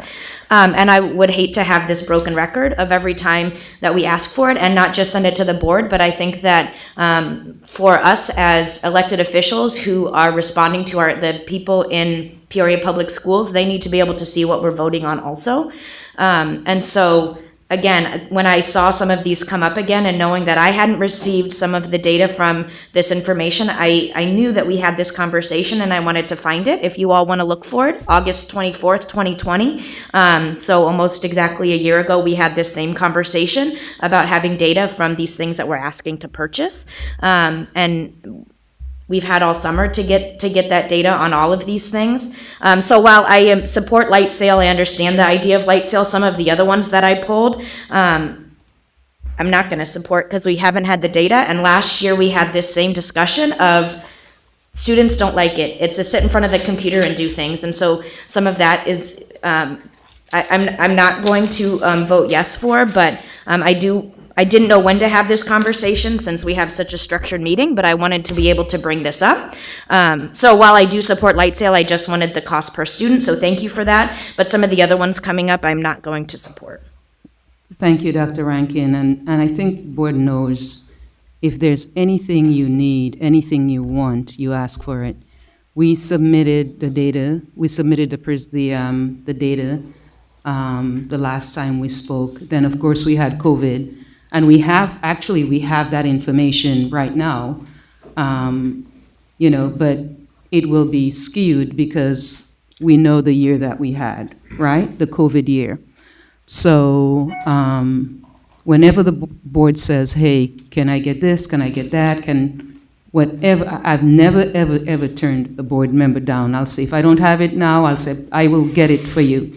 So please, board, do not be afraid to ask for whatever you need. That's how we operate here, right? There's transparency, and there's definitely an interest in sharing what, because I feel bad. I'm like, you're inundated with information from me. So if you want specific things, maybe I'm not giving you the right thing. So feel free to let me know what you want, and you will get it.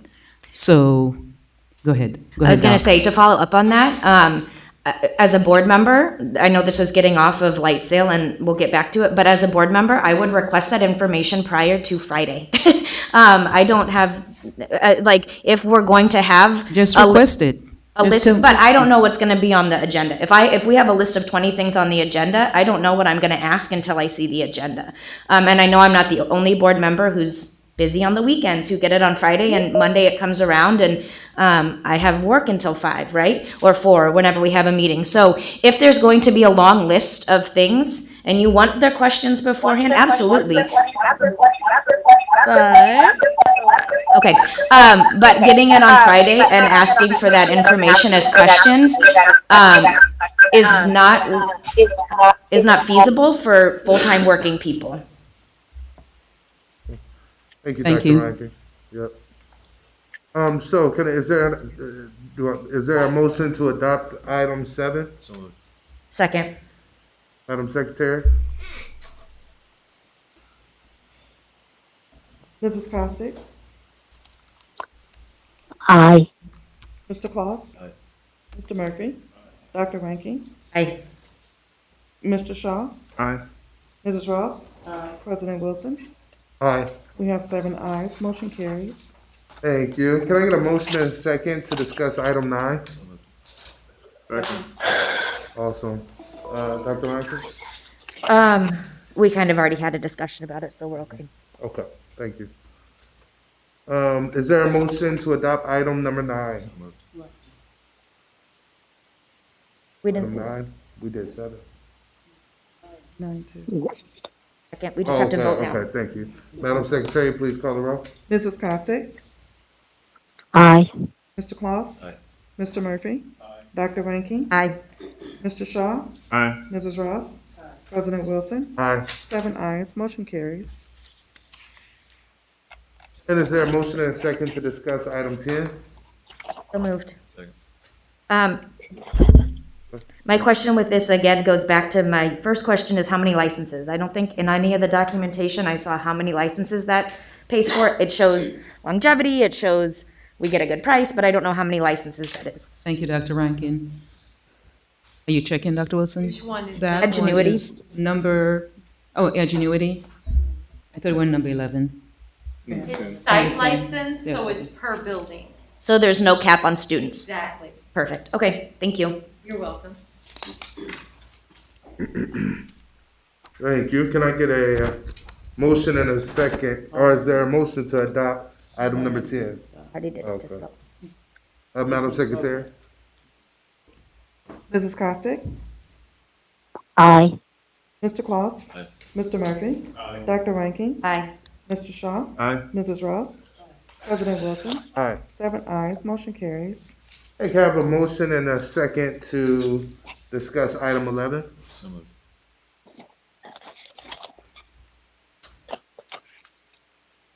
And Dr. Reinke? So it goes back to my question that I had said. This says number worlds for small group instruction and interventions. We don't have interventionists, and so who will be utilizing this outside of classroom teachers? Because we voted to take our interventionists or coaches out. Yeah, so we talked about the individualized learning plan and the 90 minutes and splitting that in 2. So during that time, go ahead, Dr. Wilson. Right. So Tier 1, Tier 2, and Tier 3 has always been implemented with all staff members, including teachers. There are some buildings in our district that did not have interventionists, yet they had Tier 1, Tier 2, and Tier 3 with classroom teachers. And so what we provide are those opportunities for students within the classroom setting, within small group setting, and also one-on-one, within that 90-minute time block. So can you tell me the difference between number 11 and number 15 on our agenda? So I'm sorry, I don't have the agenda. Yep, no, that's okay. Number 11 is small worlds for small group instruction and interventions. Because they're both called number worlds. Correct. Yeah, and one is for special ed. One is for special education, and Dr. Bond can assist if needed. Our special education programs did not have a specific math curriculum. Right. I remember her talking about that. Okay. Yeah, and so what we wanted to do, Number Worlds was very successful at the summer school level, and as you can read about it, it's a very highly regarded intervention. And so in discussing with Dr. Bond and Tracy Donath, our math science coordinator, we determined this would be a really amazing opportunity for our students in self-contained, because there's such a wide variety of learning, and students quite a few levels below grade levels. So Number Worlds seemed appropriate for them, but we didn't want to put it together, so we separated it, even though hopefully that's not as confusing, but we thought it would be more helpful to put it, we're purchasing it for two very different purposes. And we have not piloted it yet. It was used in summer school. But not during school, just this since June it's been used. Correct. Correct. And did we have good results? Yes, Dr. Bott actually has those results that we can make available to the Board of Education if you'd like. I just hadn't, no problem. They went through several, they looked at several different interventions because we wanted a human intervention. We obviously have some online interventions, and we wanted an intervention where actually teachers could work in small group and one-on-one. And so that's why Number Worlds was chosen. I just hadn't seen it come across before, so that's why I had questions. So thank you for that. Sure. Thank you. Any other questions for item 11? Seeing none, Madam Secretary? Mrs. Costick? Aye. Mr. Claus? Aye. Mr. Murphy? Dr. Rankin? Aye. Mr. Shaw? Aye. Mrs. Ross? President Wilson? Aye. 7 ayes, motion carries. Thank you. Can I get a motion and second to discuss item 12? Second. Dr. Rankin? Yep. Can you just give me some background, or give us some background on what Dreambox Math is and how this doesn't? So this is Dreambox Math that says for Tier 2 and Tier 3 students in grades 3 through 8. What else do we have for Tier 2 and 3 students in grades 3 through 8, if anything, for math? And if so, how does this correspond to that or overlap it? The problem was, and we talked a little bit about this last year when we talked about all of our interventions in August. And one of the things that we did not have was a math intervention. We had quite a few things for reading, but we did not have a math intervention because we just hadn't got to that point.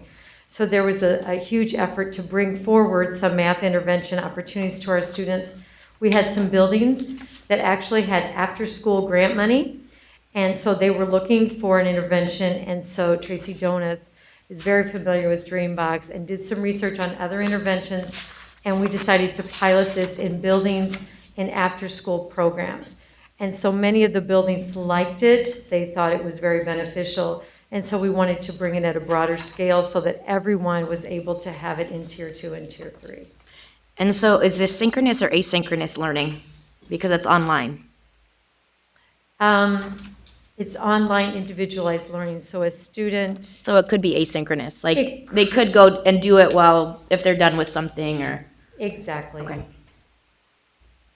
Thank you for that. You're welcome. Thank you. Is there any other discussion on item 12? Seeing none, Madam Secretary? Mrs. Costick?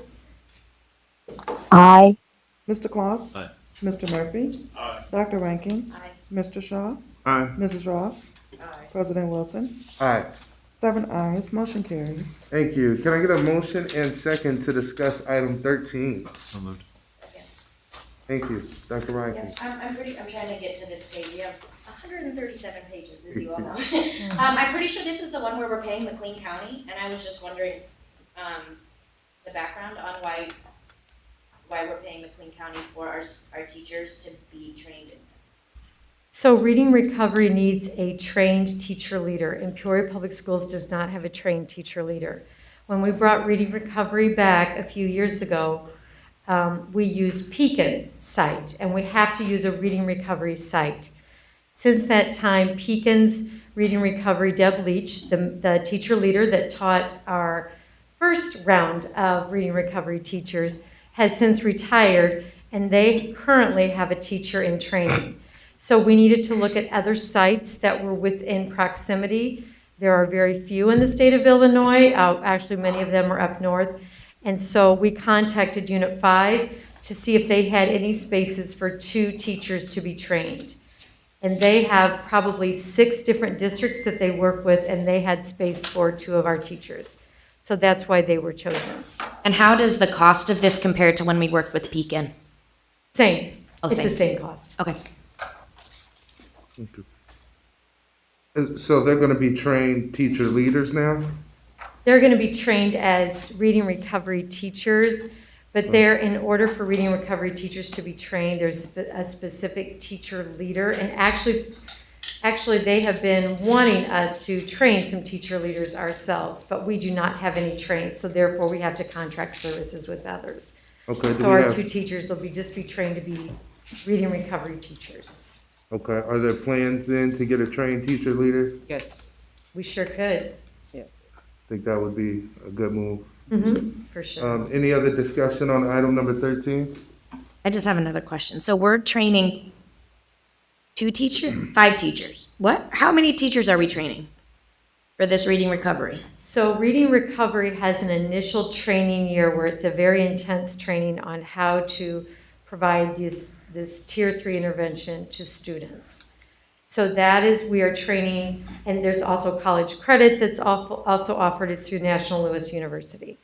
So we are paying for the initial year for 2 teachers.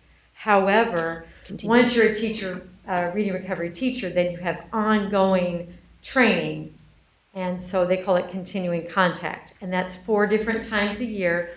And we actually have live lessons where they work with the student behind the glass, and other teachers observe, and then they collaborate and talk about the best practice and how to improve. So it's really a process, and that's why it's such a great intervention. And once we have these 7 teachers trained, how many schools will they be? Are they district-wide? Do they go in? They just are in one school. Oh, 1 per building. Elementary. It's a first grade intervention. It's only first grade intervention. Gotcha. Thank you. Any other discussion on item 13? Seeing none, Madam Secretary? Mrs. Costick? Aye. Mr. Claus? Aye. Mr. Murphy? Aye. Dr. Rankin? Aye. Mr. Shaw? Aye. Mrs. Ross? President Wilson? Aye. 7 ayes, motion carries. Thank you. Can I get a motion and second to discuss item 14? Second. Dr. Rankin. So this is Waterford. This was one that we had a large discussion about last year. We even tabled it and brought it back. It's not a good program. I mean, if you really look at the data and you look at how students are engaged with it, and you look at how it was just stated that we wanted interventions that had a teacher input and teach a body with the student. Waterford is not that. Waterford is a computer-based program where the child sits and gets it. This is one that I can't support, and I didn't support it last year either. As an educator, as someone who's been in the field, as a teacher who's used this, until we have data to say that our students are actually growing with this isn't something that I have seen work in any district that I've worked with. And so there's not really a discussion, it's just a statement. We had a big discussion about this last year. This is one that Vice President Ross asked for more information about, and we tabled it. And so that's just kind of my 2 cents on Waterford. Thank you, Dr. Rankin. Dr. Wood, you have you are the champion, the Waterford champion for Peoria Public Schools, and I just love the additional supports they're providing for our families as well with the, can you talk a little bit about, are you able to hobble to the, and we do have data as well, right? We do have, yeah, so. We have But- data for Waterford, and we also have data for the Upstart program, which For Dr. the Lewis is going to talk Upsprites. about. So let's share a little bit. Thank you, Dr. Rankin, for your thoughts and.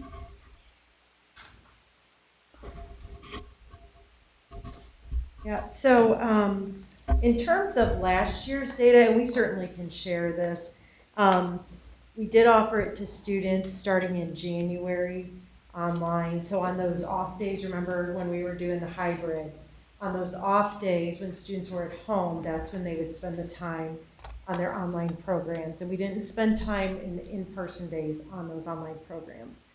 We had about, I would say about a fourth of our students that actually would do the programs assigned on those off days. So for full implementation, when we came back in March, it became a daily implementation. And we did have it for all of our kindergartners, and then we had it as a tier 2 and 3 in first and second grade. And what we have found in the data is those schools that implement it with integrity had great growth. So if you think just from March until the end of the year, a lot of our schools, say in kindergarten, were at that pre-reading 1, beginning kindergarten level in March when they began this. And by May, the schools with great implementation who did the program every day were at pre-reading 3, or almost at pre-reading 3, which is end of kindergarten. So they had great growth in a very short amount of time, and that's what we have seen the last 3 years with Waterford. In addition, our students in the pre-K program were given the opportunity, they have a program, called Upstart, and in that program, 4-year-olds have an opportunity to engage in the program and prepare for kindergarten. And last year we had 39 students, and this past year we were able to offer it to 147 students in Peoria. We had one of the largest implementations, I think, in the state. Yes. And so we're anxious to see those results, but the results from last year in the state of Illinois, they can't give us results just for our region, but for the state of Illinois, incredible growth in preparing students for kindergarten, and that was given to us for free, so that was a great What did they addition. get? What did they receive as part of the Upstart? They receive a computer, they receive internet service, and they receive the program, and they do get to, they work with the parents as well. Yeah, there's a coach as well with the parent. Yes, and then at the end of the program, they get to keep the computer as well, which is really nice for the So for the parents. when you see the kids' data the last couple of years in terms of kids coming from pre-K into kindergarten, their readiness, those numbers, the stats for our population definitely cried for additional supports needed. And and we've gotten some testimonials from parents. There's some parents who actually like it, because what I also like about the Waterford program is it can be done at home as well. So there's a lot of reinforcement that takes place at home. There is Right. a parent feature as well, an app called Mentor that is really nice, and we would really like to work more with our families this year to make sure that anyone who has a student on Waterford understands how to use that app and to have the data right at their fingertips so that they can also support their student at home, knowing exactly what they need to work more on. Thank you. Vice President Ross, and then you, Dr. Rankin. Okay. I want to just kind of clarify, my concern last year was basically around the parent piece and how we get the parents involved. I think at one point we were holding the principals accountable for having the parents involved. And I know there's a parent piece, so that was my only concern. So I think we have to do different strategies to get parents involved. Mm-hmm. You know, different strategies. That's not putting weight on the administrators. Yeah. And we're continuing to improve in that area as well and finding additional strategies and additional supports. Thank you. Dr. Rodkey. Yep. So you were talking about Upstart. According to this, we have voted on Upstart before. However, that's not part of this Reading Academy that we're voting on today, correct? We're voting on Waterford in elementary buildings. We're not voting on Waterford Upstart. Because Waterford Upstart has a great impact, right? A lot of parent impact, a lot of those other things. Waterford, this that we're talking about, goes into the concerns that Vice President Ross was just talking about with, it was just stated that even during virtual learning, which whatever virtual learning was, we didn't have that parent engagement. But in pre-K with Upstart, that's different.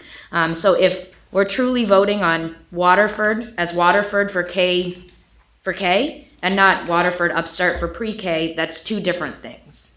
Right. Okay. I was only adding that as, it was just an additional. Right, and I just wanted to clarify. Yes, Okay. Absolutely. So we're getting Upstart for free, correct? Correct. And it comes with Waterford. It's the Waterford. So if You don't get it if you're not. you don't get it if you, so it is, and you know, with everything else that we're doing, not just the academic piece, but with Waterford, but with a lot of other areas, and that's strategy 3 of our strategic plan, engaging our families and more of our families and more of our community, and that is a huge rock that we're going to tackle this year as well. So, just getting,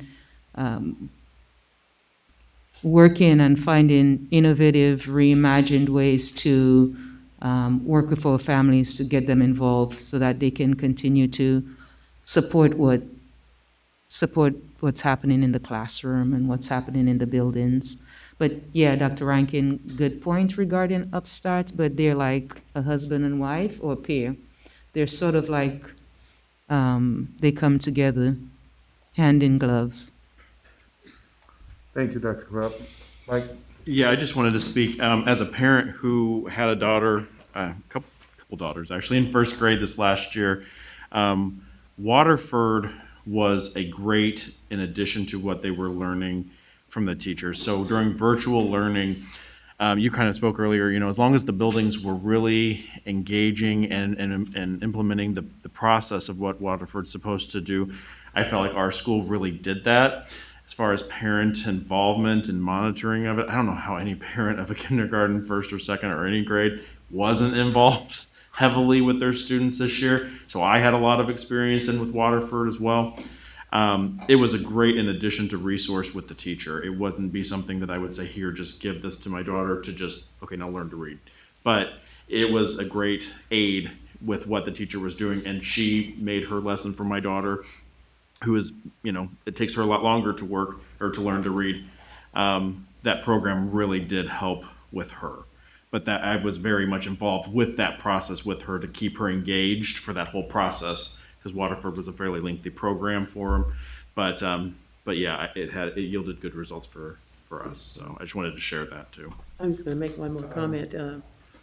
I think that, again, we have to have a focus on parents. That's the reason why we created the Parent University, so we can incorporate some of those trainings in that for parents.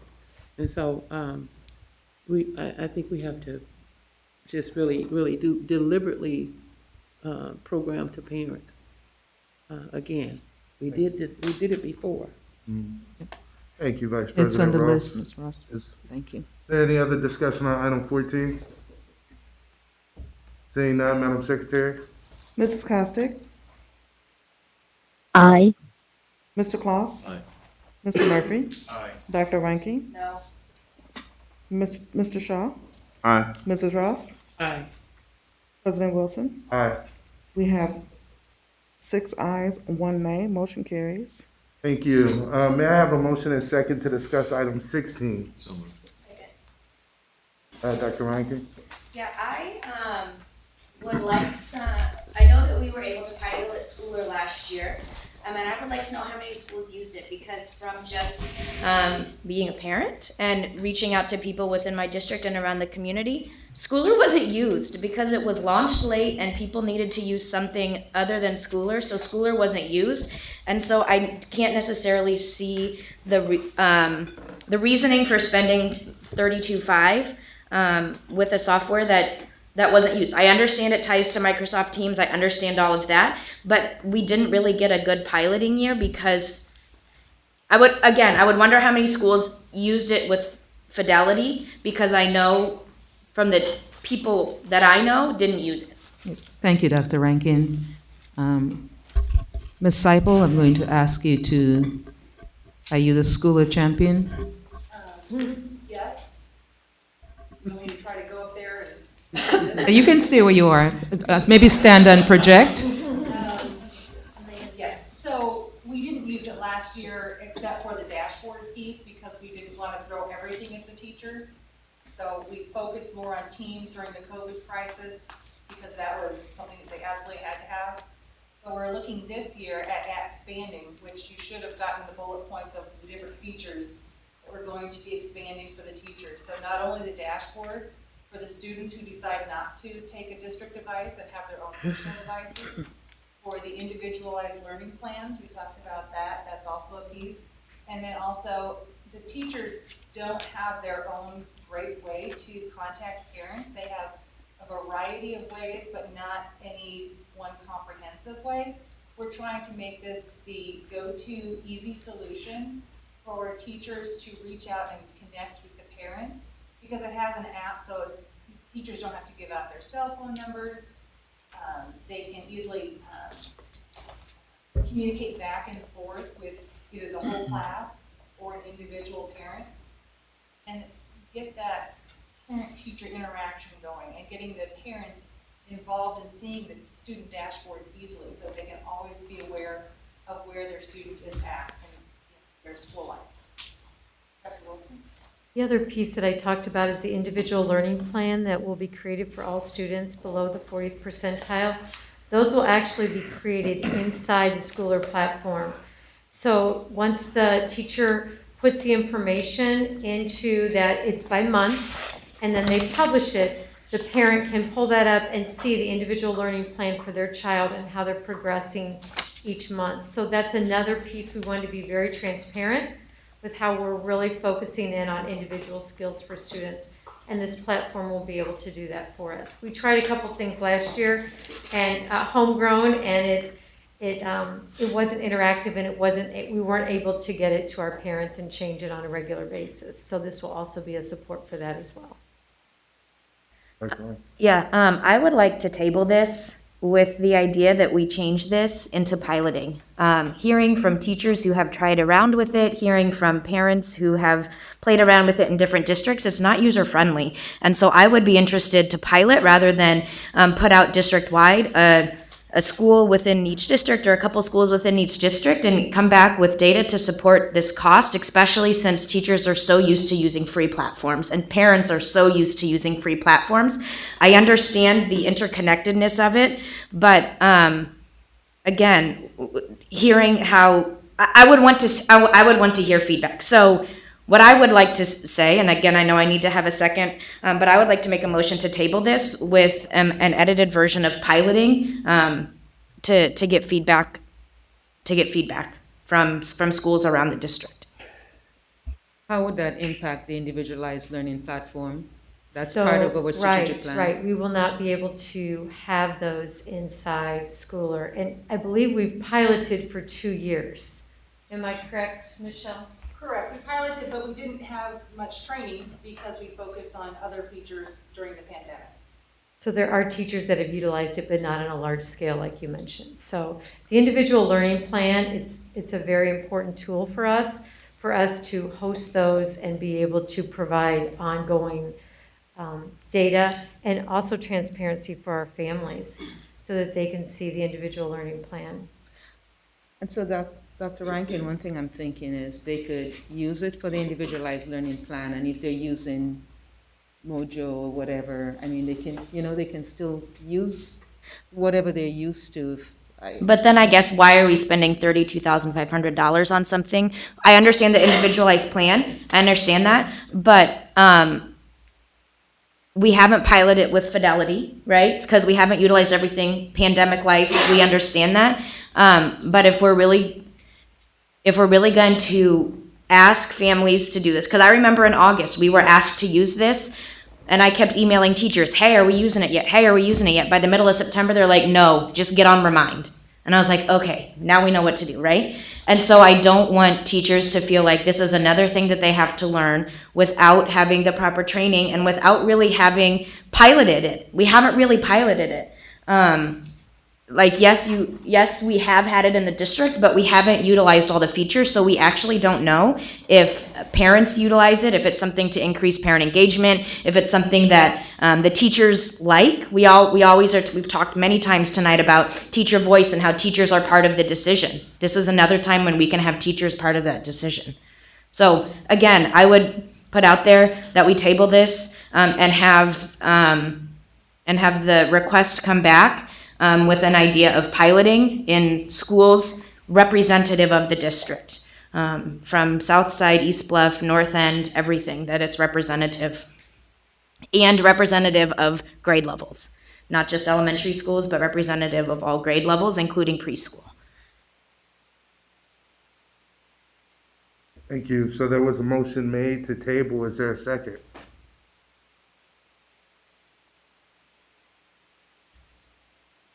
Seeing or hearing none? Is that motion failed? Okay, motion failed. Madam Secretary, would you please call the roll? Mrs. Costick? Wait, I'm sorry. Are you voting on to approve 16? Item 16, correct. Okay, well, I don't know if was there an actual motion made to Correct, to adopt it? Okay, I'm yep. sorry. I just want to make sure we were. Yep. Okay. Okay, this is a vote for approval.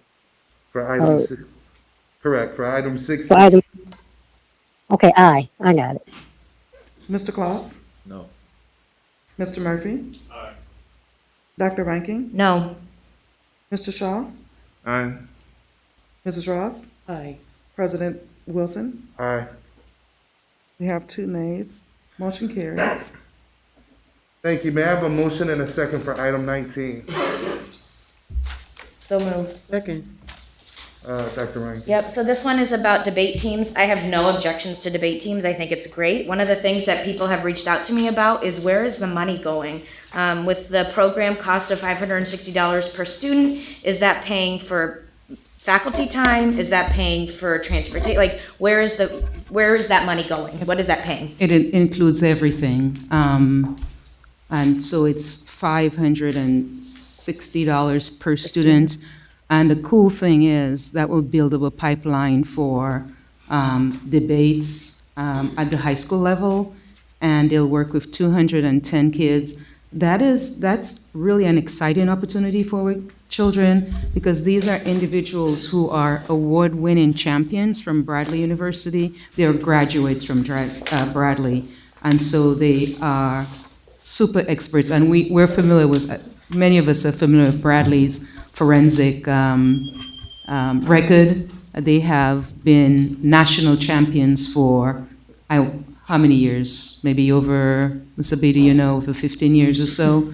And so our children would be exposed to them. They would compete also with other students from other states like California. And so this program is to create a speech and debate program for 6 K through 12 Peoria Public Schools, serving 210 students. And again, the program will continue to promote speech, debate, as well as building English acquisition, analytical writing, vocabulary, and effective oral communication skills. All of those skills are skills that we would like to ensure that our children master very, very well. And so that's what this one is all about. And it includes everything. It includes the coaching, the teachers, working with the kids, supporting them, going to competition. Yep, thank you.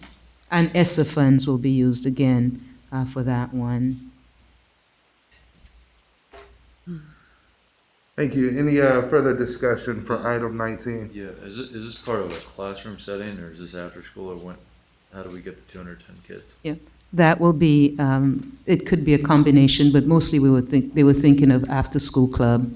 When I was at Roosevelt, for example, that was a long time ago, I don't think we have it, a declamation club, and we had a teacher, they worked with them individually, because they're also competing. So it's kind of like what's happening at the high school level, but at the middle school level right now. So, I mean, what if we got 20 kids that do it? Then, excellent question, someone else asked me that, I think it was President Wilson, then it would be two, whatever the price is per kid, 5-something times 20. So it is per kid. Okay, so the only FaceTime, so they have the Bradley mentor coaches are in person in the schools. And their teachers. So the coach, a graduate from Bradley, and whoever is assigned to work with that kid, and then the group of kids.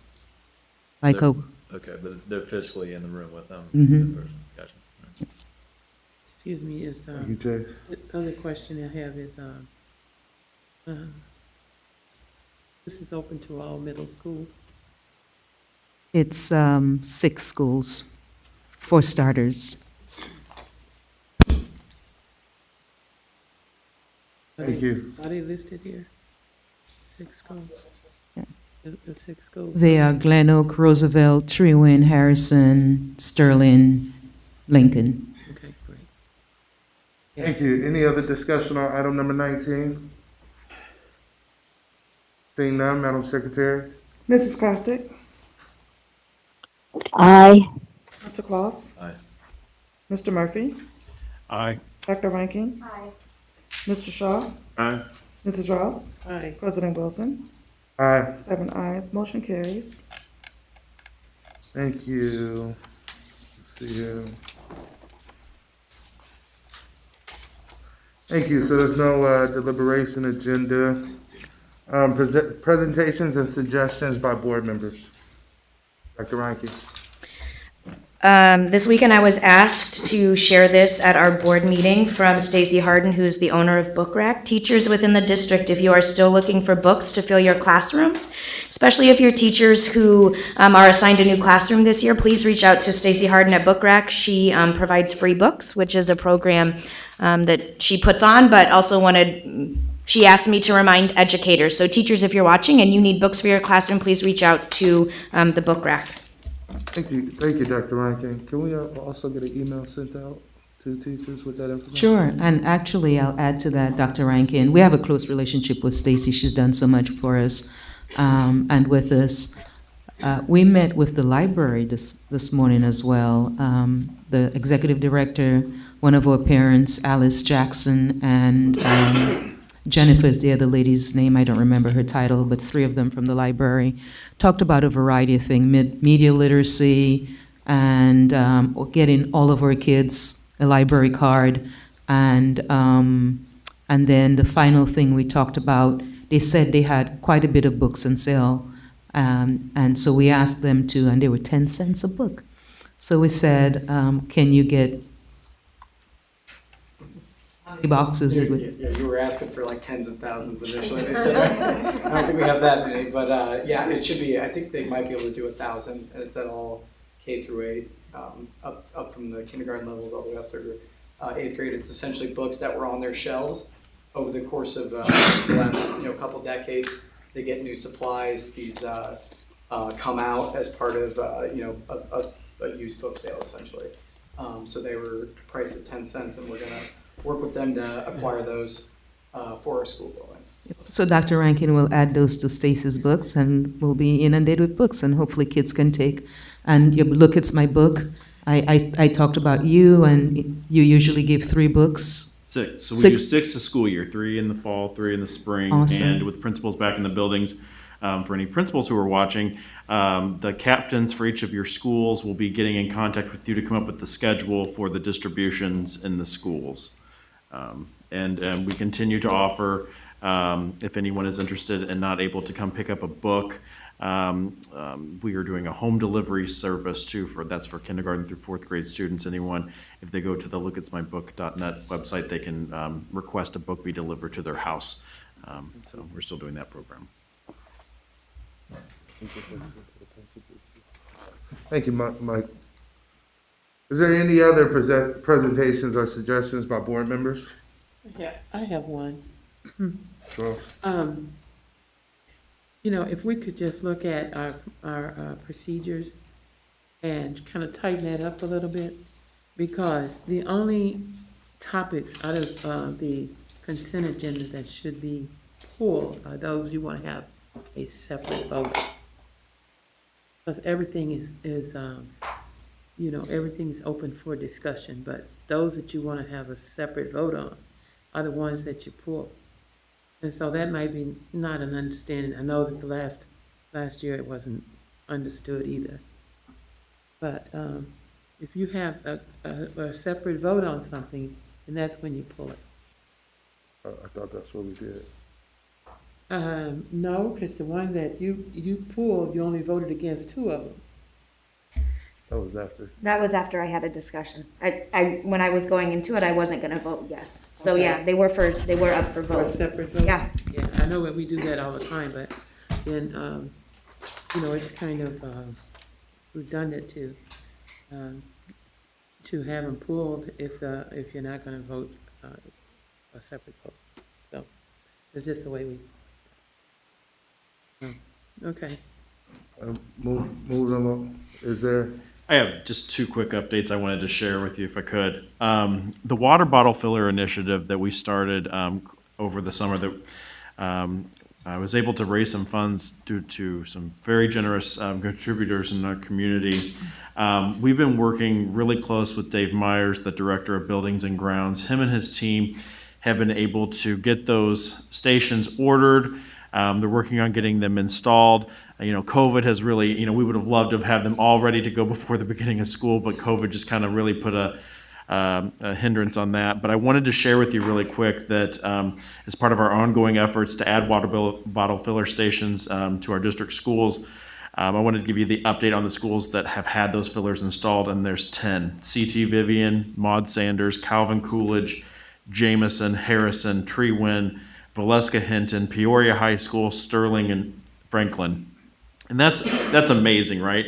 So these kids are going to have a sustainable option to be able to refill their bottles of water throughout the day, so that they're not using their hands to get on those filler stations. So that's tremendous. So I want to say a huge thank you to Dave Myers for that project.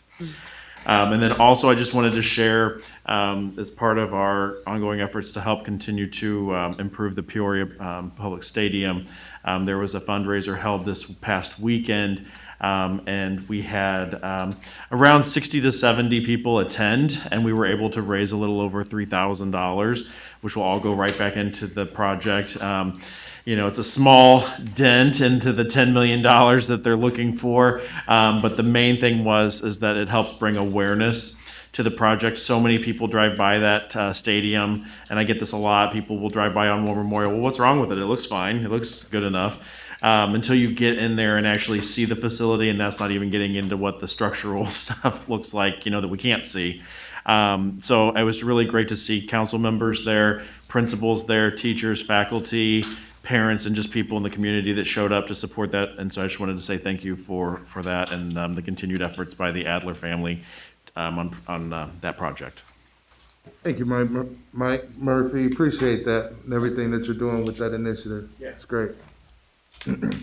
Any other presentations and suggestions by board members?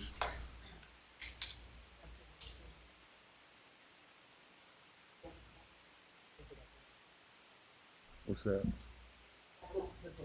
Okay, yep. Reports from board committees.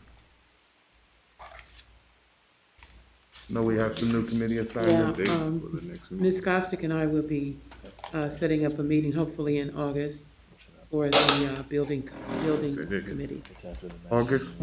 Yeah, since Thank August you. is next week, but we will get with Cammie and see when it's feasible for. It may not be at the same time as before, but we'll see what time is available for. Thank you, Vice President And for Ross. the Parent-Teacher Advisory, Mr. Murphy said this already, but just to share during this time, we're going to meet this month and put a committee together, and then we should be start our first committee meeting in September. Awesome. Thank you, Dr. Rankin. Policy still out there. Who's on the policy, Chase? Okay. And procurement policy, you have any meetings scheduled? We haven't put that. Okay, all right. Thank you. Is there anything else for the good of the order? Seeing none, is there a motion?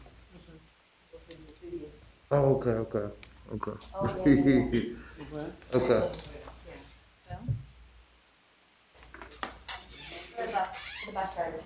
Josh, would you like to tee it up for us? Yeah, sure. So we have done lots of things in the past as far as hiring, different things.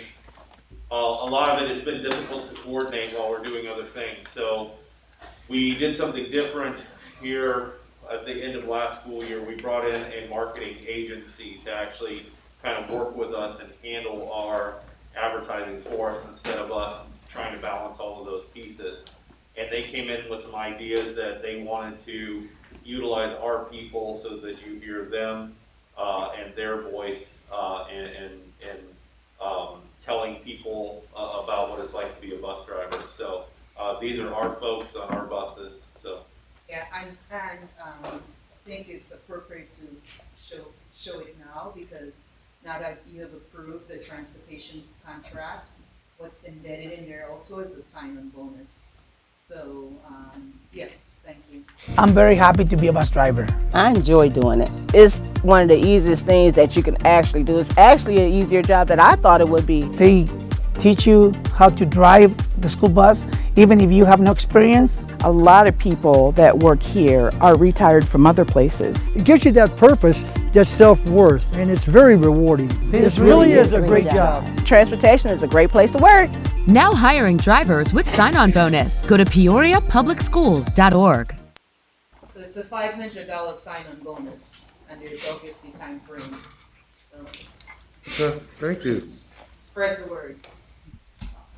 Absolutely. Is there any feedback from that video from board members? Dr. Rankin? I don't have feedback. I've seen it on Facebook. I've seen lots of things. It's been advertised, so there's definitely getting the word out. I would be curious at our next board meeting if Mr. Collins could share our how many openings we have. That'd be great. Sure. 22 now? with our the current bell schedule that we're running for 21-22 with a 3-tier schedule, I'm not anticipating any openings. I think we're fully staffed at this point. We haven't done bids yet, so I'm guessing and a little bit of finger crossing, but I think we're good. If we're looking at moving to a 2-tier schedule for 22-23, then yes, we're looking at somewhere between 20 and 25, just using a loose number. And following up with that, one of the discussions we had when this 3-tier schedule came about is that it was always going to be in discussion if we could go back to 2-tier. So I would always like to keep it on the back burner that it's great that we're fully capped at the 3-tier, but if we went to a 2-tier, what's our openings, right? And so always having that in the back of our head, because 2-tier is really where we want to be. Thank you, Dr. Reinke. Is there a motion to adjourn? So moved. Also.